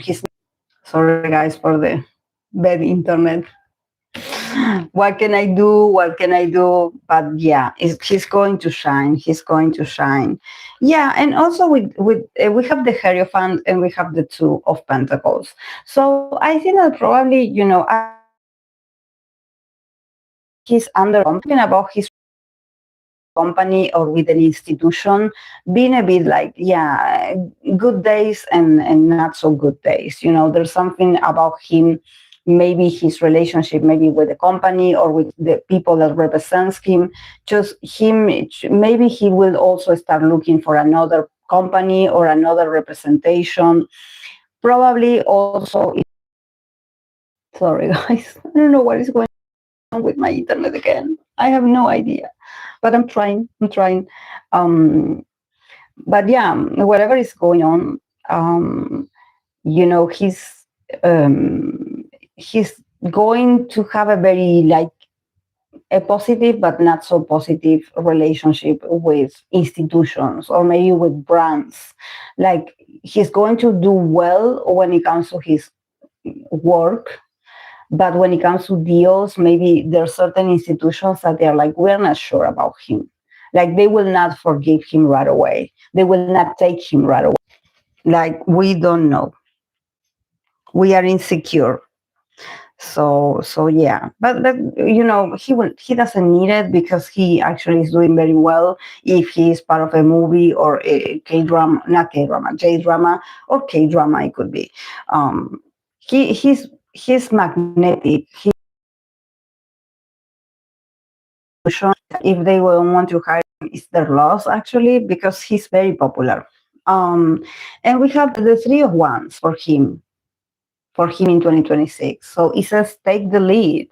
So he will continue to be successful. He will continue to be number one. He will continue to be talked about. He will continue to be everyone's, favorite actor. He's to do amazing.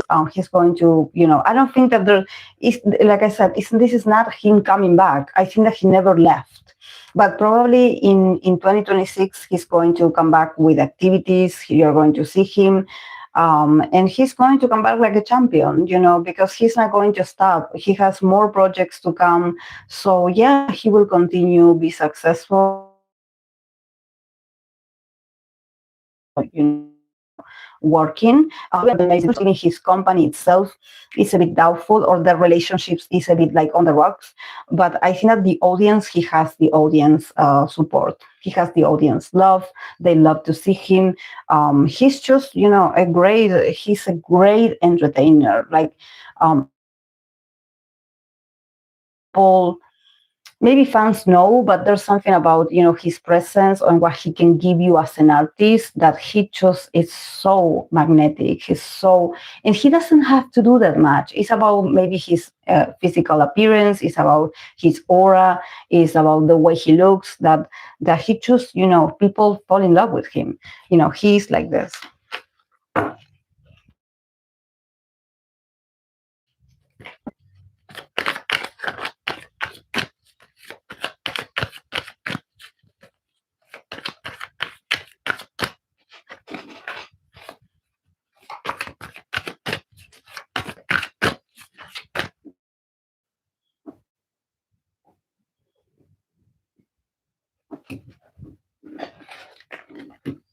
Wait, guys, I have to.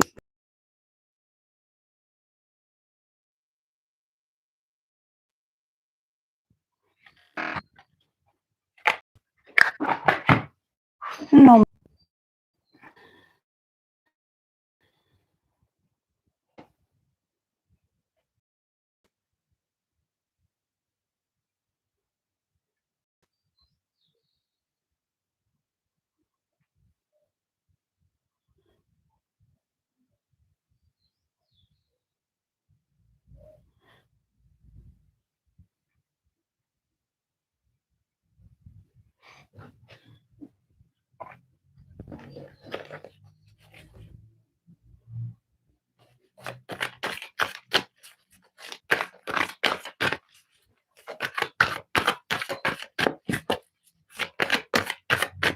I added a bit more of data. I don't know if this will work, but let's see.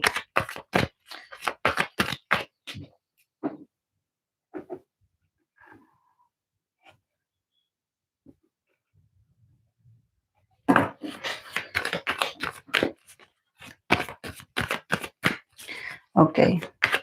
I'm going to continue with Jung Somin for 2026.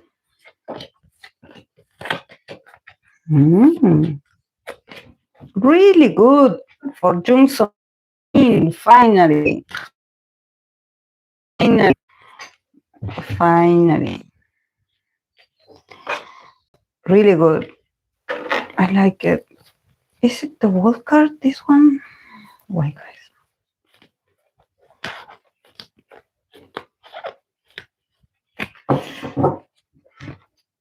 Great. She's going to have like a breakthrough, like 2026 is her year. Is her year. Queen of Cups, we have the Empress, we have the Nine of Pentacles, we have the Ace of Wands, and we have the Queen of Swords. So it's all about her. It's all about her. I don't care who her co-stars is, and if you guys, I know that she has, like they ship her, any person that she works with. We have the world card. The keyword says embrace. But for me, it's like, guys, like, just support her, because I think that this, like I mentioned, when I read for um, these actors, and sometimes when they are like associated with a certain other celebrity, people like forget about how important is to support this person's individual work, because they are working a lot to entertain you and to give you content and to give of themselves, for you to just be a favorite of like, oh, I like her and this actor, I like her, and that actually she is amazing individually. And I think that this reading is about that. We have all these people, I don't know if you notice, but in these cards, we have all these queens, we have the Empress, we have this person here in the Nine of Pentacles, we have the Ace of Wands, we have the Queen of Swords. So it's all about individuality. It's all about her. It's all about her being successful in 2026 individually. I don't know if it's because she's going to be part of maybe a project, a K-drama, a movie where she's going to be the protagonist. I don't see a man energy here. So it's all about her and her performance and her talents. So it's going to be a great year. And also maybe, because I do have a lot of queens in here, it could be that the project is going to be her and another powerful woman as well. So I think that this is going to be great for her. I think that this is a year where, it feels like she's finally closing a cycle in her career, and also in her, in her own, self-worth, because we have the Nine of Pentacles. So probably she's going to get like the recognition that she didn't get before, because there's something about independency here. Independency, like being self-assured, being, independent, being, appreciated for what you do, not what you do with others, or not what you do when you are paired in a sort of romantic dynamic with other actor, and usually, all the flowers usually goes for the male, because that's how I see it. Sometimes, when it comes to certain K-dramas or certain, and I think that it's not just about like K-drama. I think that it probably, about certain movies and dramas in general, where sometimes, the male lead, the male protagonist, they take all the, they take all the recognition, and sometimes the female is like, oh, that about the female lead, I didn't like that her role, she was so annoying, she was this. And actually, it's not that the actress is annoying, it's that it's written like this. It's written for the male protagonist to be like this sort of angel that saves her, and he's like the good guy, and she is like she's like, oh my God, I'm so dumb that I didn't know how to live before you came into my life and saved me. Now I'm a better person because I'm with you. So I think that there's something about her finally maybe getting into a work, into a role that it feels much more like it sort of uplift her own potential, her talents. It makes her look good. It makes her, her work have more maybe profundity, or more relevance, be more important, more impactful. You've been like, wow, like she did amazing in that. Like you focusing on her only and being like, wow, that woman is so talented. I loved her role in here. And if there's other women, yeah, there's probably a lot of girl power, a lot of, associations, her with other, also important figures that, you also have to step up your game when you're surrounded or working with these powerful women. But there's also this message of like, we are all great together. Like there's not competition. In here, I don't see competition. Actually, I do see that they make each other look good. So whoever she's going to be working with, this project is going to be amazing for her. It's going to be amazing for her. And I think that is going to inspire her to, in the near future, to choose more projects like this, and not so much like on the maybe romantic role with the other person. I think that she wants a change, and also with the World card, with the card of embrace, She wants to close the cycle. There's something about her. I don't see her, I don't see Jung Somin. I don't see her like someone that regrets her choices, not at all. But I think that maybe people have been ignoring how, what she brings to the table. People have been like sort of like letting it pass, and maybe the fans, if you're a fan of her, maybe you had seen it yourself. But for her, it's like, I haven't seen it. I haven't been feeling like people have been appreciating me for what I've given individually. Maybe on the contrary, they don't talk about her and they talk about the other person. So in the middle, this about the Nine of Pentacles is all about her. It's all about her shining. It's all about her, being more independent. It's all about her, asserting her own value and being like, here I am. This year is all about her. It's all about her shining. It's all about her being successful, being prosperous, being rich. There's a lot of money here, and so there's a lot of powerful women around her. So I think that things are changing in 2026 and for the better for her.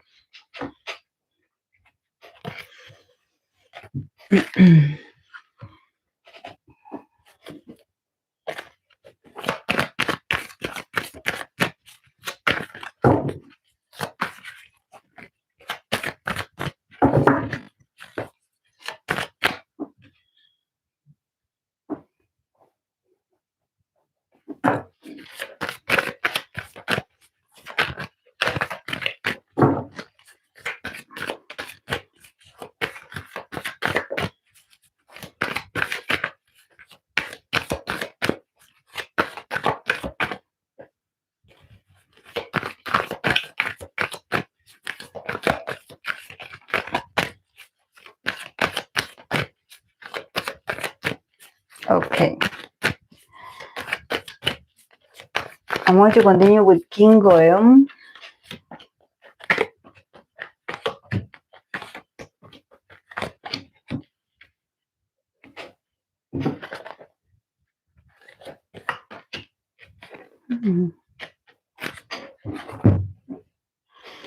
Okay, for her, for Kim Go Eun, we start with the Eight of Wands.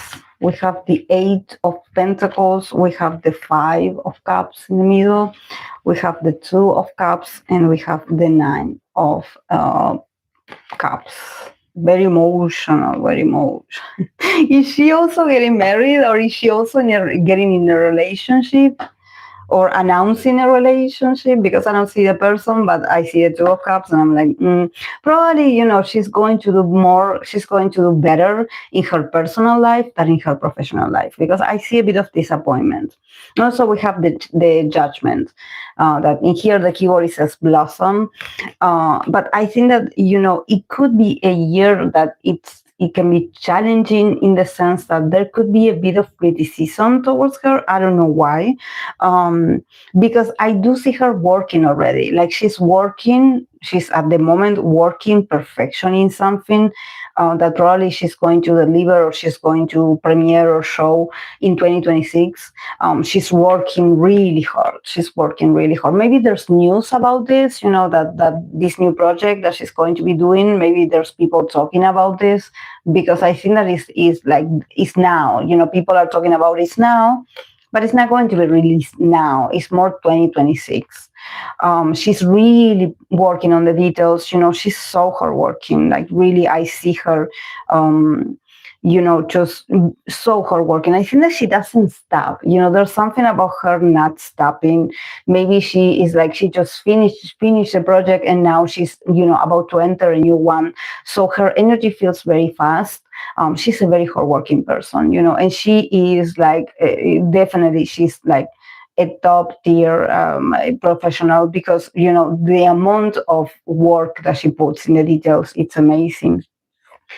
But in the middle we have the Five of Cups, so again, there's certain sometimes when I get this card, a lot of actors have this card, of disappointment, when you are like, yeah, it's not that I regret, my work, but sometimes it's not it doesn't give the results that they want, or maybe they feel that they weren't appreciated enough. Besides them, they put a lot of them emotionally. Maybe when it comes to emotions, they put a lot of themselves, and the result is very disappointing. And sometimes they regret, like, oh, I should have chosen that project and not this one.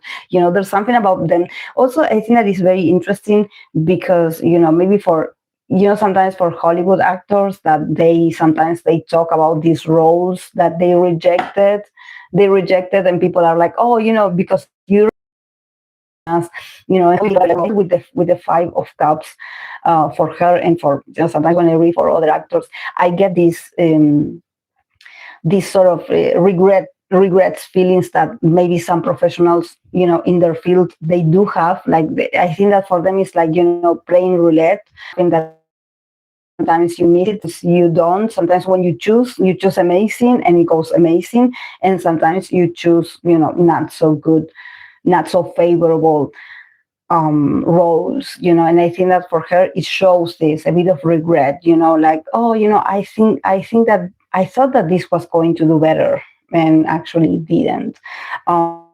So there could be a bit of like her being like, I should have chosen this one. But it's emotional, it's like a feeling, it's a sensation. It's not that she regrets, projects. Actually, about money, I don't see, there's something about her losing something, but I also don't see that money and retribution, or maybe even like maybe winning an award or something. I don't see it here. I don't see it for 2026. But probably because she's in this moment in her career where she puts a lot of emotions, and it is more emotionally exhausting, more than, oh, I spend a lot of hours here. No, it's more about all the emotions she puts to her characters. And this is why sometimes she's left with this bittersweet feeling of like, oh my God, like all of these emotions that I put in here. And at the end, people forgot really fast about this that I did. So there's a bit of like, I'm a bit disappointed in 2026. But then we have the Two of Cups and we have the Nine of Cups. So either this could be like a collaboration, like near the half of 2026 slash the end of 2026, where she finally maybe is going to, even I would say, reconnect with, maybe a co-star from the past, or someone that she really loves, someone that she has like a good chemistry with. She worked with this person and they probably are like friends, there's like an emotional connection, and her finally getting that deal, or getting that opportunity, that like, oh, I got it, I got the role, and this is going to be huge, and probably people are talking about this, and it's a very wanted role, and her feeling very satisfied and being like, I got it, I got the role, with this person that I know, I work with them, they are amazing, I love them. So this is like a wish come true. Literally, she can end 2026 getting the role that she really wants to, especially because she's like, I have great chemistry with this person. I worked with this person before, and I know that we click, we vibe. Working with them is so easy. It's going to make my job easier, to be able to connect with them. And at the same time, probably it's going to be a success. It's going to be amazing. So probably it's her, another, famous co-star from the past, someone that she knows, or that maybe she hasn't worked before with them, but they are friends or they are acquaintances. So everything is cool with them, and it's going to pay off. It's going to be very satisfactory for her to do this. But also it could be luck in love, like I said, I don't see like, oh, getting married, but I think that probably there's a special bond that she has with someone that makes her happy, that at least in 2026, there's something about her being like, I'm not that invested in work. Like, she gives her all. When she has to work, she gives her all, but it's not her entire life. I think that, maybe she has a special someone that makes her happy, that in 2026 is going to be very present. So she's not that dependent, or that dependent on like, oh, I have to work, or I have to get a better opportunity, or I have to get a job or a role right away. Like, oh, I have to go back and do this. She's like, okay, I will let time pass. I will work on this, but I will take a break, and I will reflect on my past works and options. But I think that for her, it's more important to feel the love, or to have the right people around her.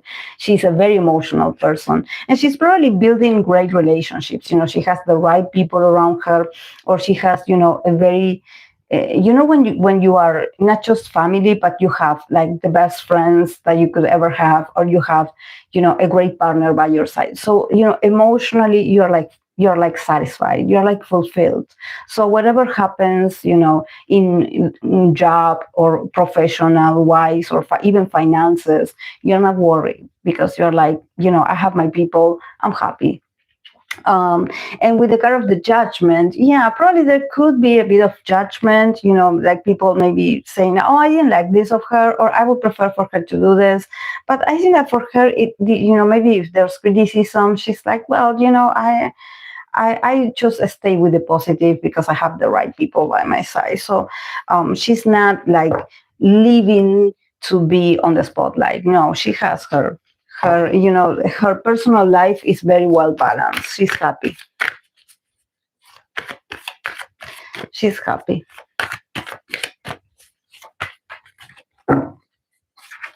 Mm-hmm. Hey, Jadam.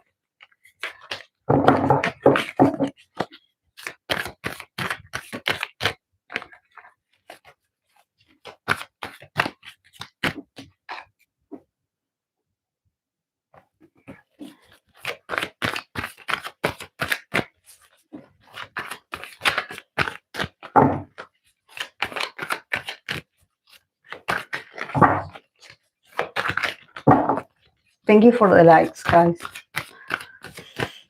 Okay. I'm going to continue with Yoo Yeon Seok. Yoo Yeon Seok for 2026.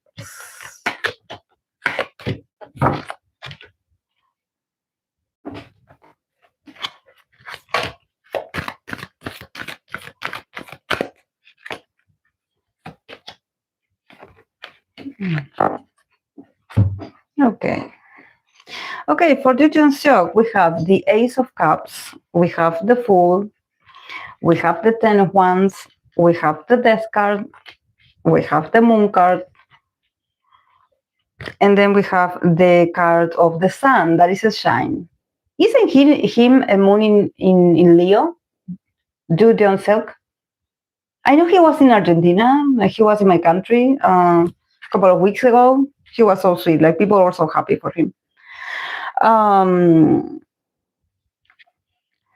Yeah, I think that definitely, for him, he's already working on something new. Like as soon as the year starts, he's going to embark in a new journey. He's going to embark in a new, like starting from scratch.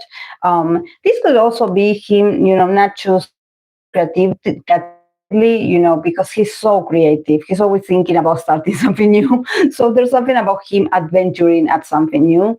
It could be a new relationship as well, because the Ace of Cups is about, the opening of emotions. It's just that he's a very emotional person himself. So I wouldn't be able to say like, oh, it's the beginning of a relationship or it's the beginning of a passionate new project.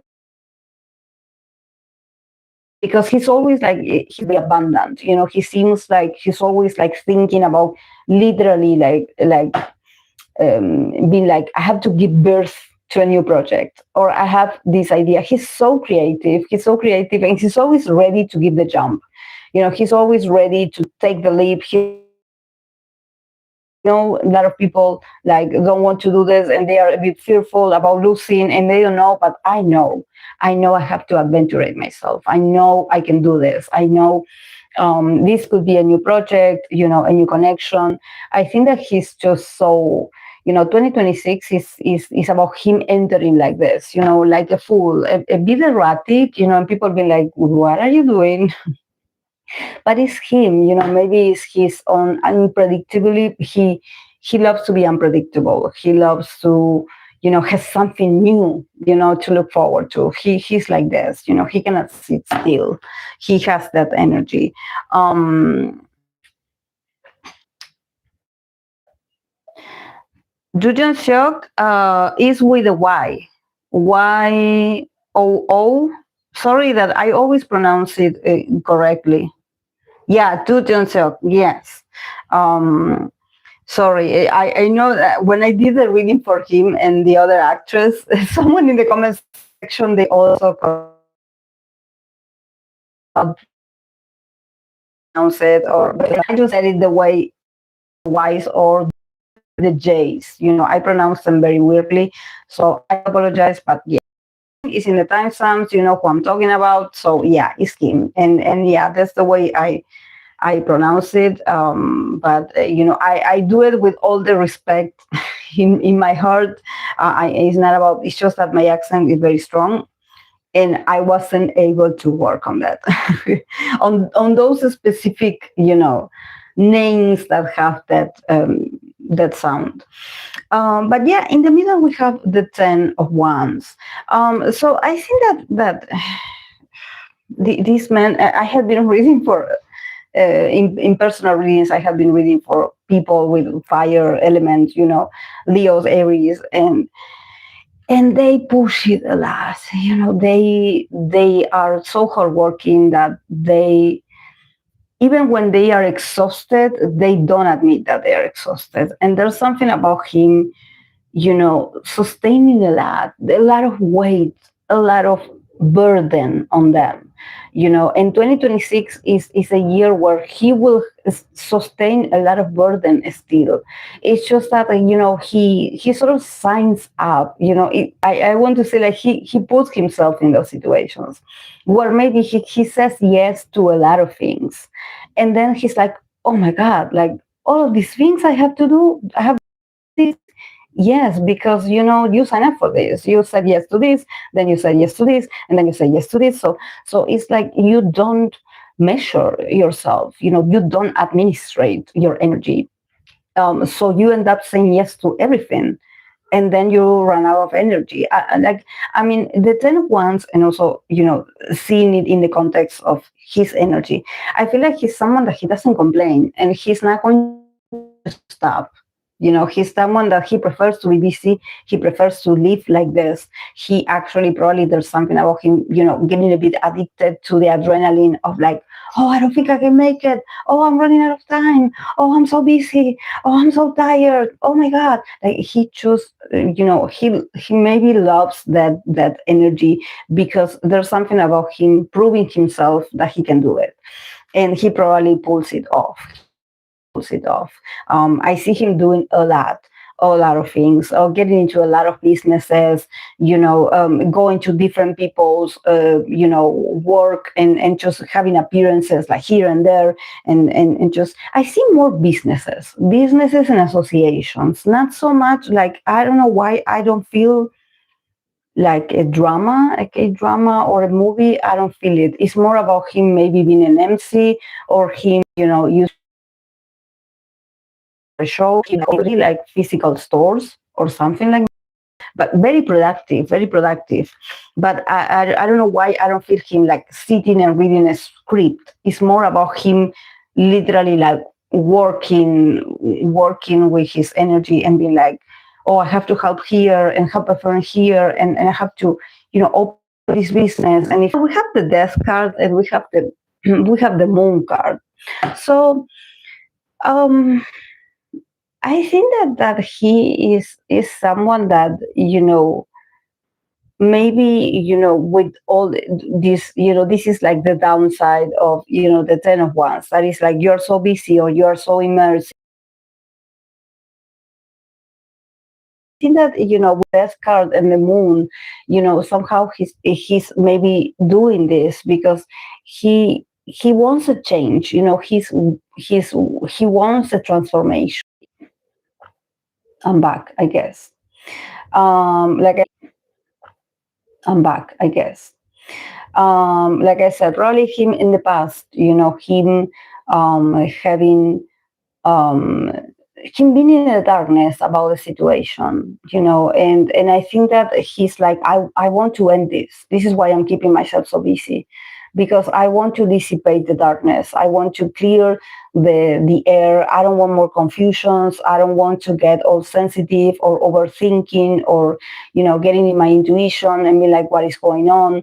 There's something about him and his perception that he's like, or maybe there's someone that somehow is playing with him, with his emotions, and is not making things clear. And he's like, I given a lot of opportunities for us to clear the air, for you to give me an answer, for you to clear this for me, or give me a straight answer, and you are not doing this. You keep confusing me, and I'm ending this.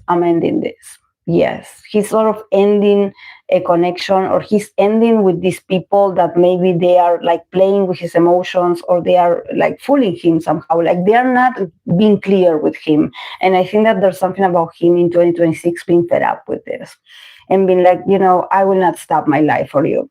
If you cannot make up your mind, stop giving me false illusions. Like, I don't want to live like this. I cannot, so I will cut connections, or I will stop talking to you, and yeah, I will, detox my life from people that make him feel in the darkness, or that make him feel doubtful about, their relationship, or about the status of the relationship. He's like, I waited a lot, or I did my best, and also the ten of wands is about sometimes, you keep going, you could be insisting. You're like, well, if it wasn't last year, maybe it's this year, and you're waiting for someone to change, or you're waiting for them to choose you. And he's like, no, not more, not anymore.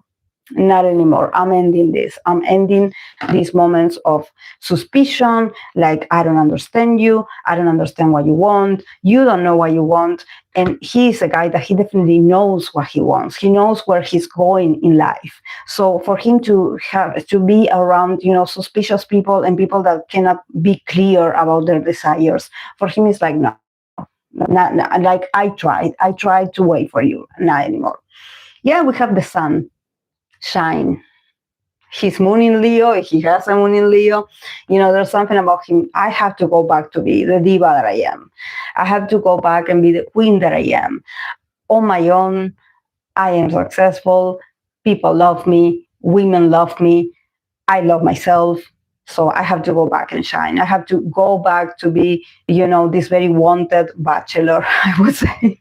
But yeah, it's all about individuality and him not losing himself or not waiting for someone.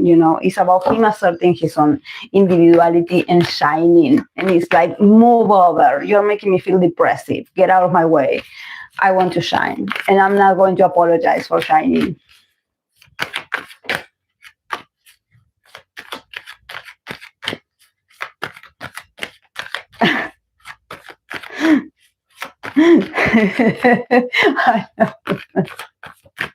I'm done. It's just that I hate it. I hate it so much. And I put the data already. Like, the data has already run out. I put it again, and now I'm using the Wi-Fi. But I don't know. The phone is tired. I'm tired. Like, I cannot do this. I'm so dumb. I cannot do this. I cannot do this. I'm trying. It's just that then, when I watch the replay, it looks awful because, like, it's like I'm like a robotic being interrupted. Like, why?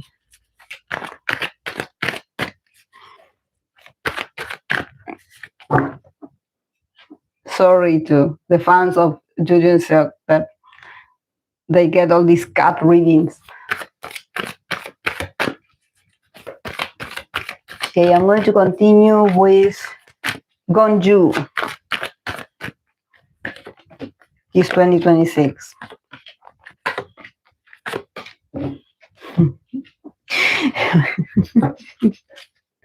There's a lot of cups, a lot of romanticism in the air for some of these actors and actresses. Could it be 2020 a lot of like news of people dating and getting married? Because I kind of do see it. I kind of do see it. But with him, I feel him very elusive. I think that he's very elusive on purpose. Gonjo is very elusive on purpose. He still is in this sort of like hermit kind of vibe. He doesn't want people to know. He probably is like, he plays with people's expectations. I think so he loves it. Okay, for Gonjo, we start with the Hierophant. We have the Judgment. We have the Page of Swords. We have the Ace of Cups. And we have the Knight of Cups.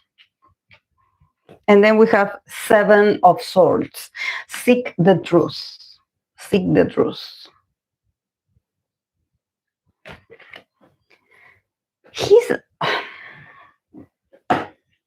Every time I read for him, I think that I read for him, I don't know if last year or if this year, but he's a kind of person that I think that he is so fed up with the industry. I always get this vibe of him threatening to retire. He is like, I want to retire. I cannot stand this. It's not about the fans or, the love of the fans and people wanting to see him. I think that he's, in 2026, I see him also very sharp about, companies or about the business or about certain institutions or certain, very strong judgment to the industry. We have the Hierophant and we have the Judgment. And I see him looking at this.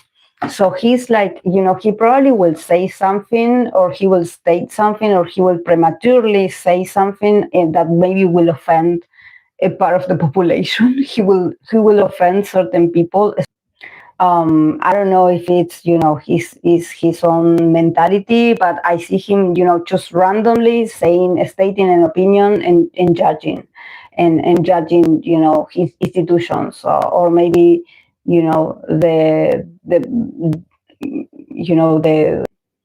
or I don't work like this. So yeah, I can kind of see him, just having a very sharp opinion about certain things, especially power in how that are going to affect actors, and him being like, I don't participate on that, or I don't agree on that. And he could get backlash for this, but I think that he has always been like this because every time I read for him, I get this shock, or I say something that offends someone, like I'm used to being like this. I'm used to being like this. And probably he likes it. He likes to be like this. He's like, I am like this. I say what I think, and I think that you guys suck. And so, yeah, but yeah, Ace of Cups, Knight of Cups. He also could be, working on a project. Also, I see that this is very emotional project. Him probably playing the role of a lover. My internet today, guys, and the Wi-Fi is connected. I don't know what is going on. I have no idea. I swear I don't know. But yeah, there could be, something romantic in the air for him. And I see him more than other years, I see him more actively pursuing this person, or there's something about his heart chakra opening. But also it could be a romantic K-drama coming that is going to revive all this romantic side of him, because he usually is very cold. He's not that romantic, but maybe there's something about him playing a certain role that is going to get him in the mood for love. And he's going to end the year be more like pleasant, more romantic, more playful, more like, okay, I guess I'm reconnecting with the lover boy in me, and not so much with the angry, the angry, sharp person that I just want to say something and cause chaos, or I want to call people out and I want to make people freak out about my opinions. Like, I love when people fight. For me, like he's so controversial sometimes, like his way he loves, and he's always aiming towards a certain part of, or a company, or a certain part of an institution. Maybe it could be like about the church, literally, I don't know. But I think that he's going to, the second half of 2026 is going to be more romantic. But yeah, the Seven of Swords, the Seven of Swords, and here it says, the keyboard says, seek the truth. I think that he's like, you guys have no idea about me.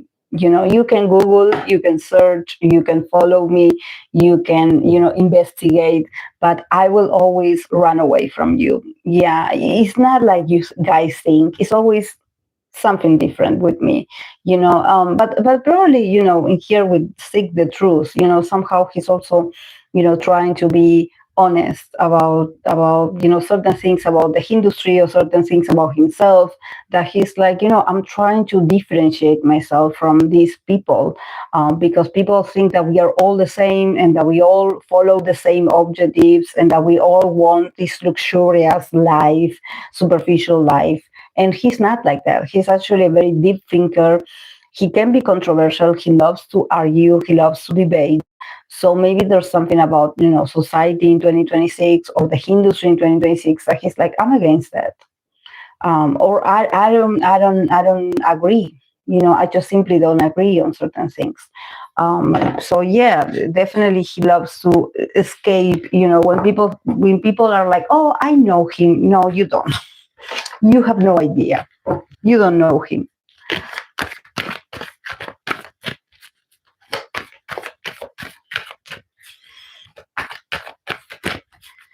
Okay, guys, I'm going to continue with the last one, and then I'm going to go, because my internet is making me go through hell. And also it's like making me suffer, because I don't like it when it gets like this. I hate it when it gets like this.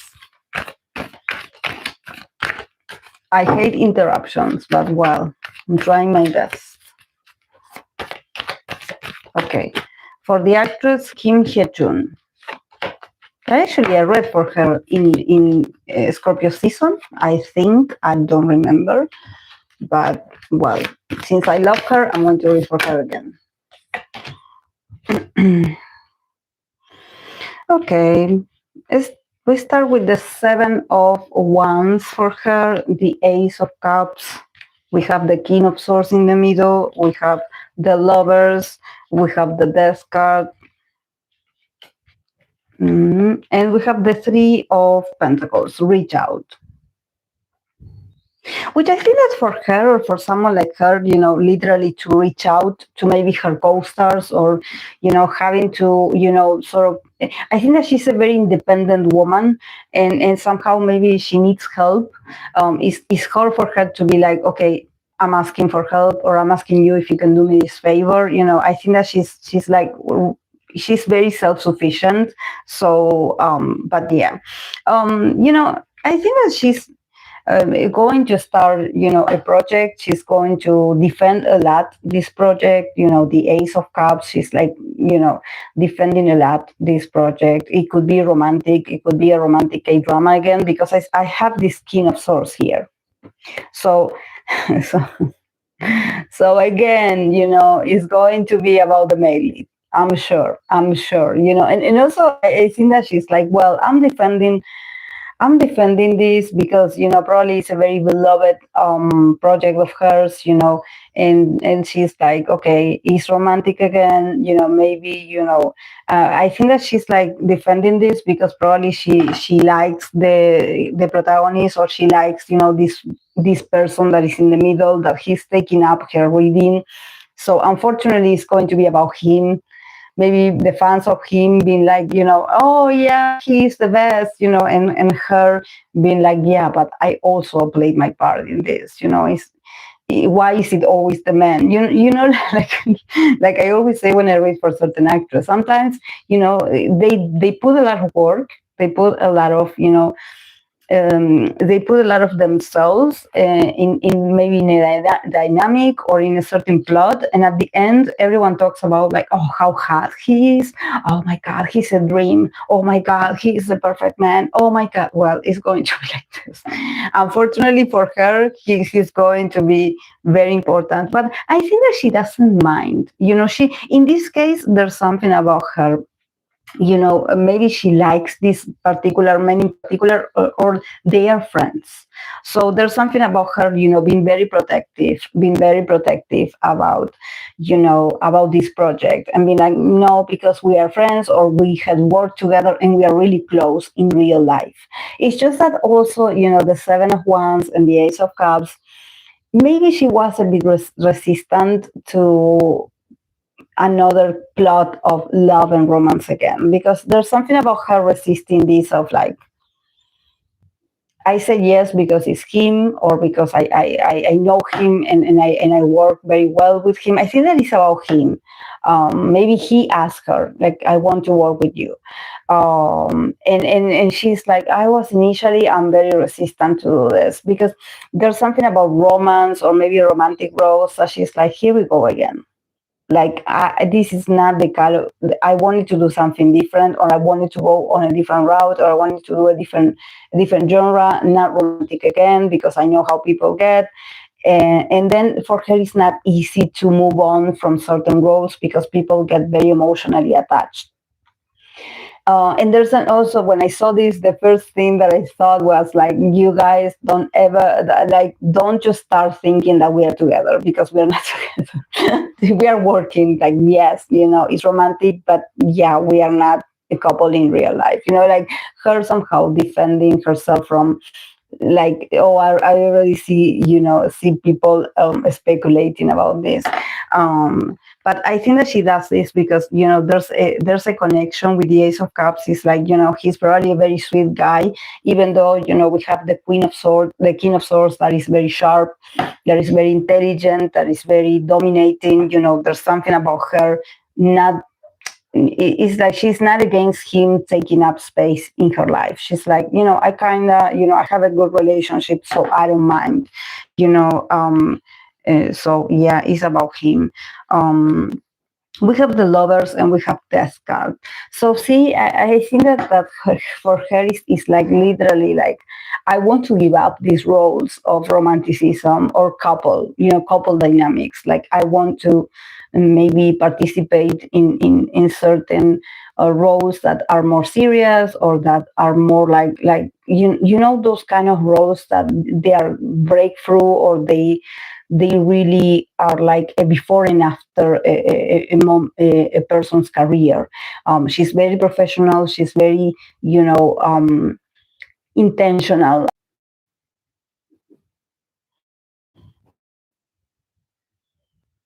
But yeah, I think that she wants to put change. She wants to put an end to this, like, with the Lovers is this duality, or this couples dynamic, or like, oh, the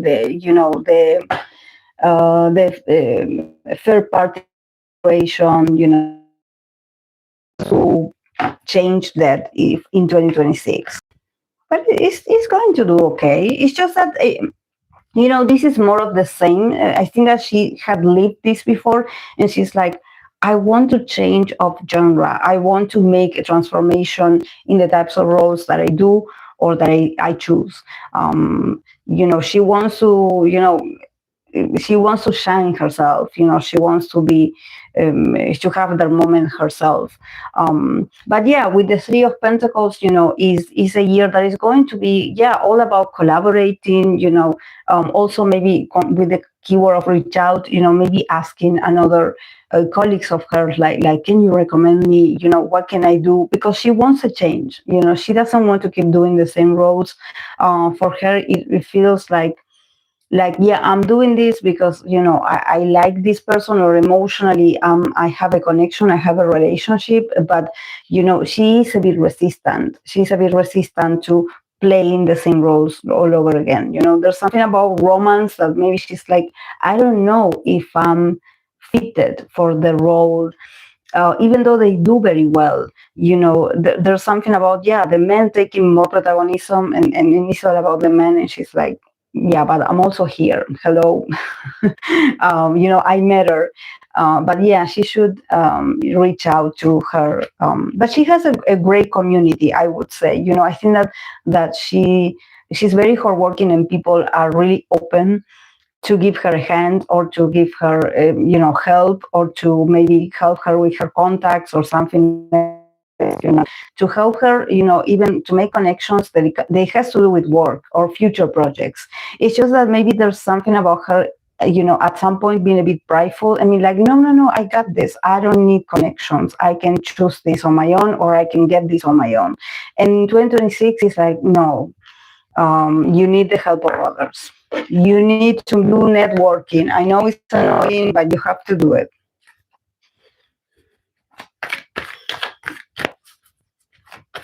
Thank you guys for staying here, even though I did, my internet did cut out a lot of times. I apologize. I'm trying to stay on, to not disconnect, but yes, it is what it is.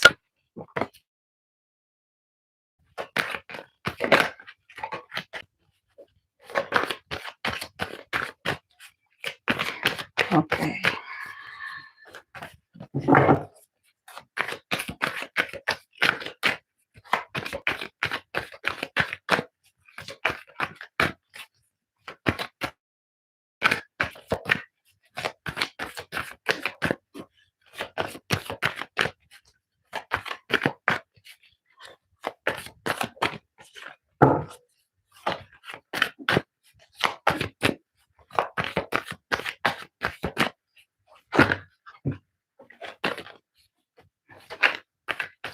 Okay, I'm going to put some cards for 2026 for K-dramas, for the K-drama scene, how they're going to do. Yeah. All about the women. Yes, women empowerment, like women on top, women reclaiming their, epic roles. It's all about women helping each other out instead of competing with each other. It's about, like, let's make each other famous. Let's do this. We are royals, like, we are important, we matter. Without us, they cannot do anything. So they need us, and we value, we matter, we are important. Yes, I love it. A lot of also female actors speaking up about certain matters of law and rights, and what is honest, what is righteous. So them speaking up on a lot of things about, female, maybe, causes or something like this, standing up for other females. It feels like it's a female for K-drama actresses. Okay, for them, Queen of Swords, the Justice in the middle, and we have Queen of Cups. Could maybe create a sort of like a union for them? Do they have a union, the actors? And we have the Empress, nurture. Look at this beautiful Empress. Nurture yourself. Be a mother to yourself. Don't go against each other. Help each other out in the projects. Help each other out when you need a testimony, when you need a witness. Speak up.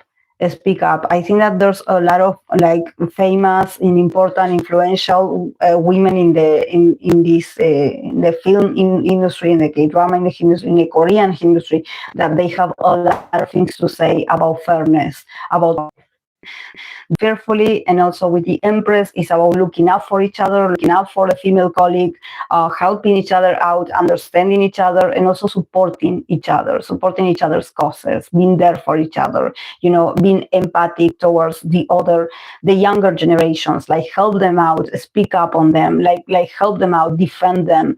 If you have the power, if you are queens, if you have the trajectory, if you have the influence, please ask for justice for them, for the women in the industry. Ask for justice. ask for justice. I think that is going to be very impactful what they're going to bring in 2026, because it's needed. It's needed to be talked about. It's needed to be addressed. And I think that they will call the justice for this. They will justice, because it's not just like a side of them that is having issues or that they have to talk about a certain problematic. It's more about like it's happening to a lot of them. So it's not about them fighting the men in the industry. No, it is more about, you know, them as women not feeling like they are being treated fairly. And with the Empress, you know, there's something about them also, you know, instead of being bitter and being angry and being, you know, resentful towards the system, they are like, no, we have to become the mothers, you know, we have to be motherly, we have to protect our future colleagues, we have to protect other females, we have to protect the young generation that comes, you know, after us. We have to protect them. We have to be a guide for them. We have to, you know, provide the information, provide the resources, because we have the influence. So we have to sort of create a law to protect them. So yeah. So yeah, I think that this is all about the women speaking up. Yeah, they no longer want the backseat. They are no longer staying silent. They are no longer putting up with, you know, unfairness. No longer. They had done this for so many years to sort of sustain, you know, the success of others, but in 2026, no.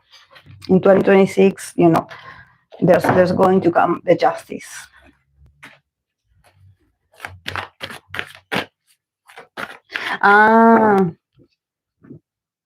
They have several unions. Okay.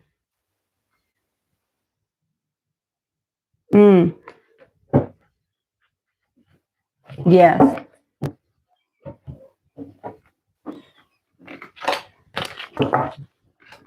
Yeah, but it's like, I think that there's something about the actress, the female in the industry, in the K-drama or Korean industry, film industry. It is more about them. It's like, we are done just, you know, sitting, looking pretty and be quiet. We are done with this. We have to speak up. We have to speak up. We cannot sustain this anymore. We have to look up for each other, even in our differences, because there's something about them, you know, being recognizing that each of them have different positions and possibilities. So there's something about different kind of women, you know, reuniting and fighting for the same cause and asking for the same. This could be even like, you know, that it is all about, you know, female artists, not so much like, oh, it's just the actress department. No, I think that it's all of them, you know, for them, you know, being more protected. But yeah, that's what I noticed when I was reading for certain actresses. I was getting, you know, this sort of vibe of like, you know, I don't have anything like, you know, like, oh, I have a certain, you know, I have bad blood with this actor or this colleague of mine because he's a man, and the man. No, it's not about the man. It's about the unfairness of, you know, that maybe they get less of a lot of things, even they get less like protection, and the men, they get away with a lot of things, you know, even when they don't even realize it. You know, the level of, you know, possibilities or protection that they have, or, you know, they have a lot of more possibilities, and the women don't, and it's unbelievable, you know. It's not unbelievable, but I mean, it's shocking that until this year that we are in, or that, you know, how we are advancing with technology and everything, you know, we are still so behind when it comes to the laws and regulations. And the protection of women in particular is about them protecting themselves. It's like, who looks after these women? Who looks after them? Because the government doesn't, or the laws are not for them to protect them.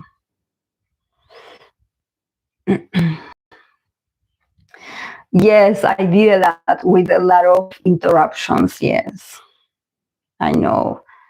I always, you know, every time I put the data on, or every time, you know, I turn on, I know that, you know, I should be starting right away so I can save time, and then I don't get all the interruptions because the connection sucks.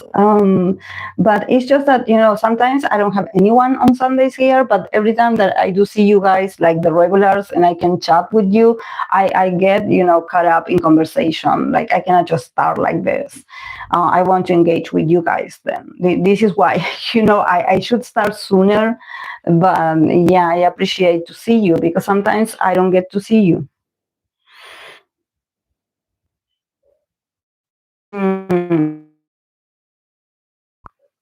Yeah, we talk too much. I know. I know. Mm.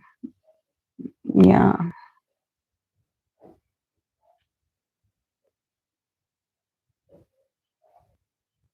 Okay, guys, I'm going to go just in case this this doesn't work anymore. But thank you so much for being here. Thank you. If you loved this background, and if you think that in here it looks clear because I cannot see a thing because the sunlight is killing my eyes. I cannot see how this is going to look. If you can see the cards, if it looks okay, let me know. If you enjoy this more than the other one that I have, the background, give me a feedback about this. And if you guys enjoy this here in spite of the bad internet connection that is following me, probably I will continue them here. Just let me know what you think. Have a lovely week, beginning of the week, and I'll see you on not Monday. I'll see you on Wednesday. Bye.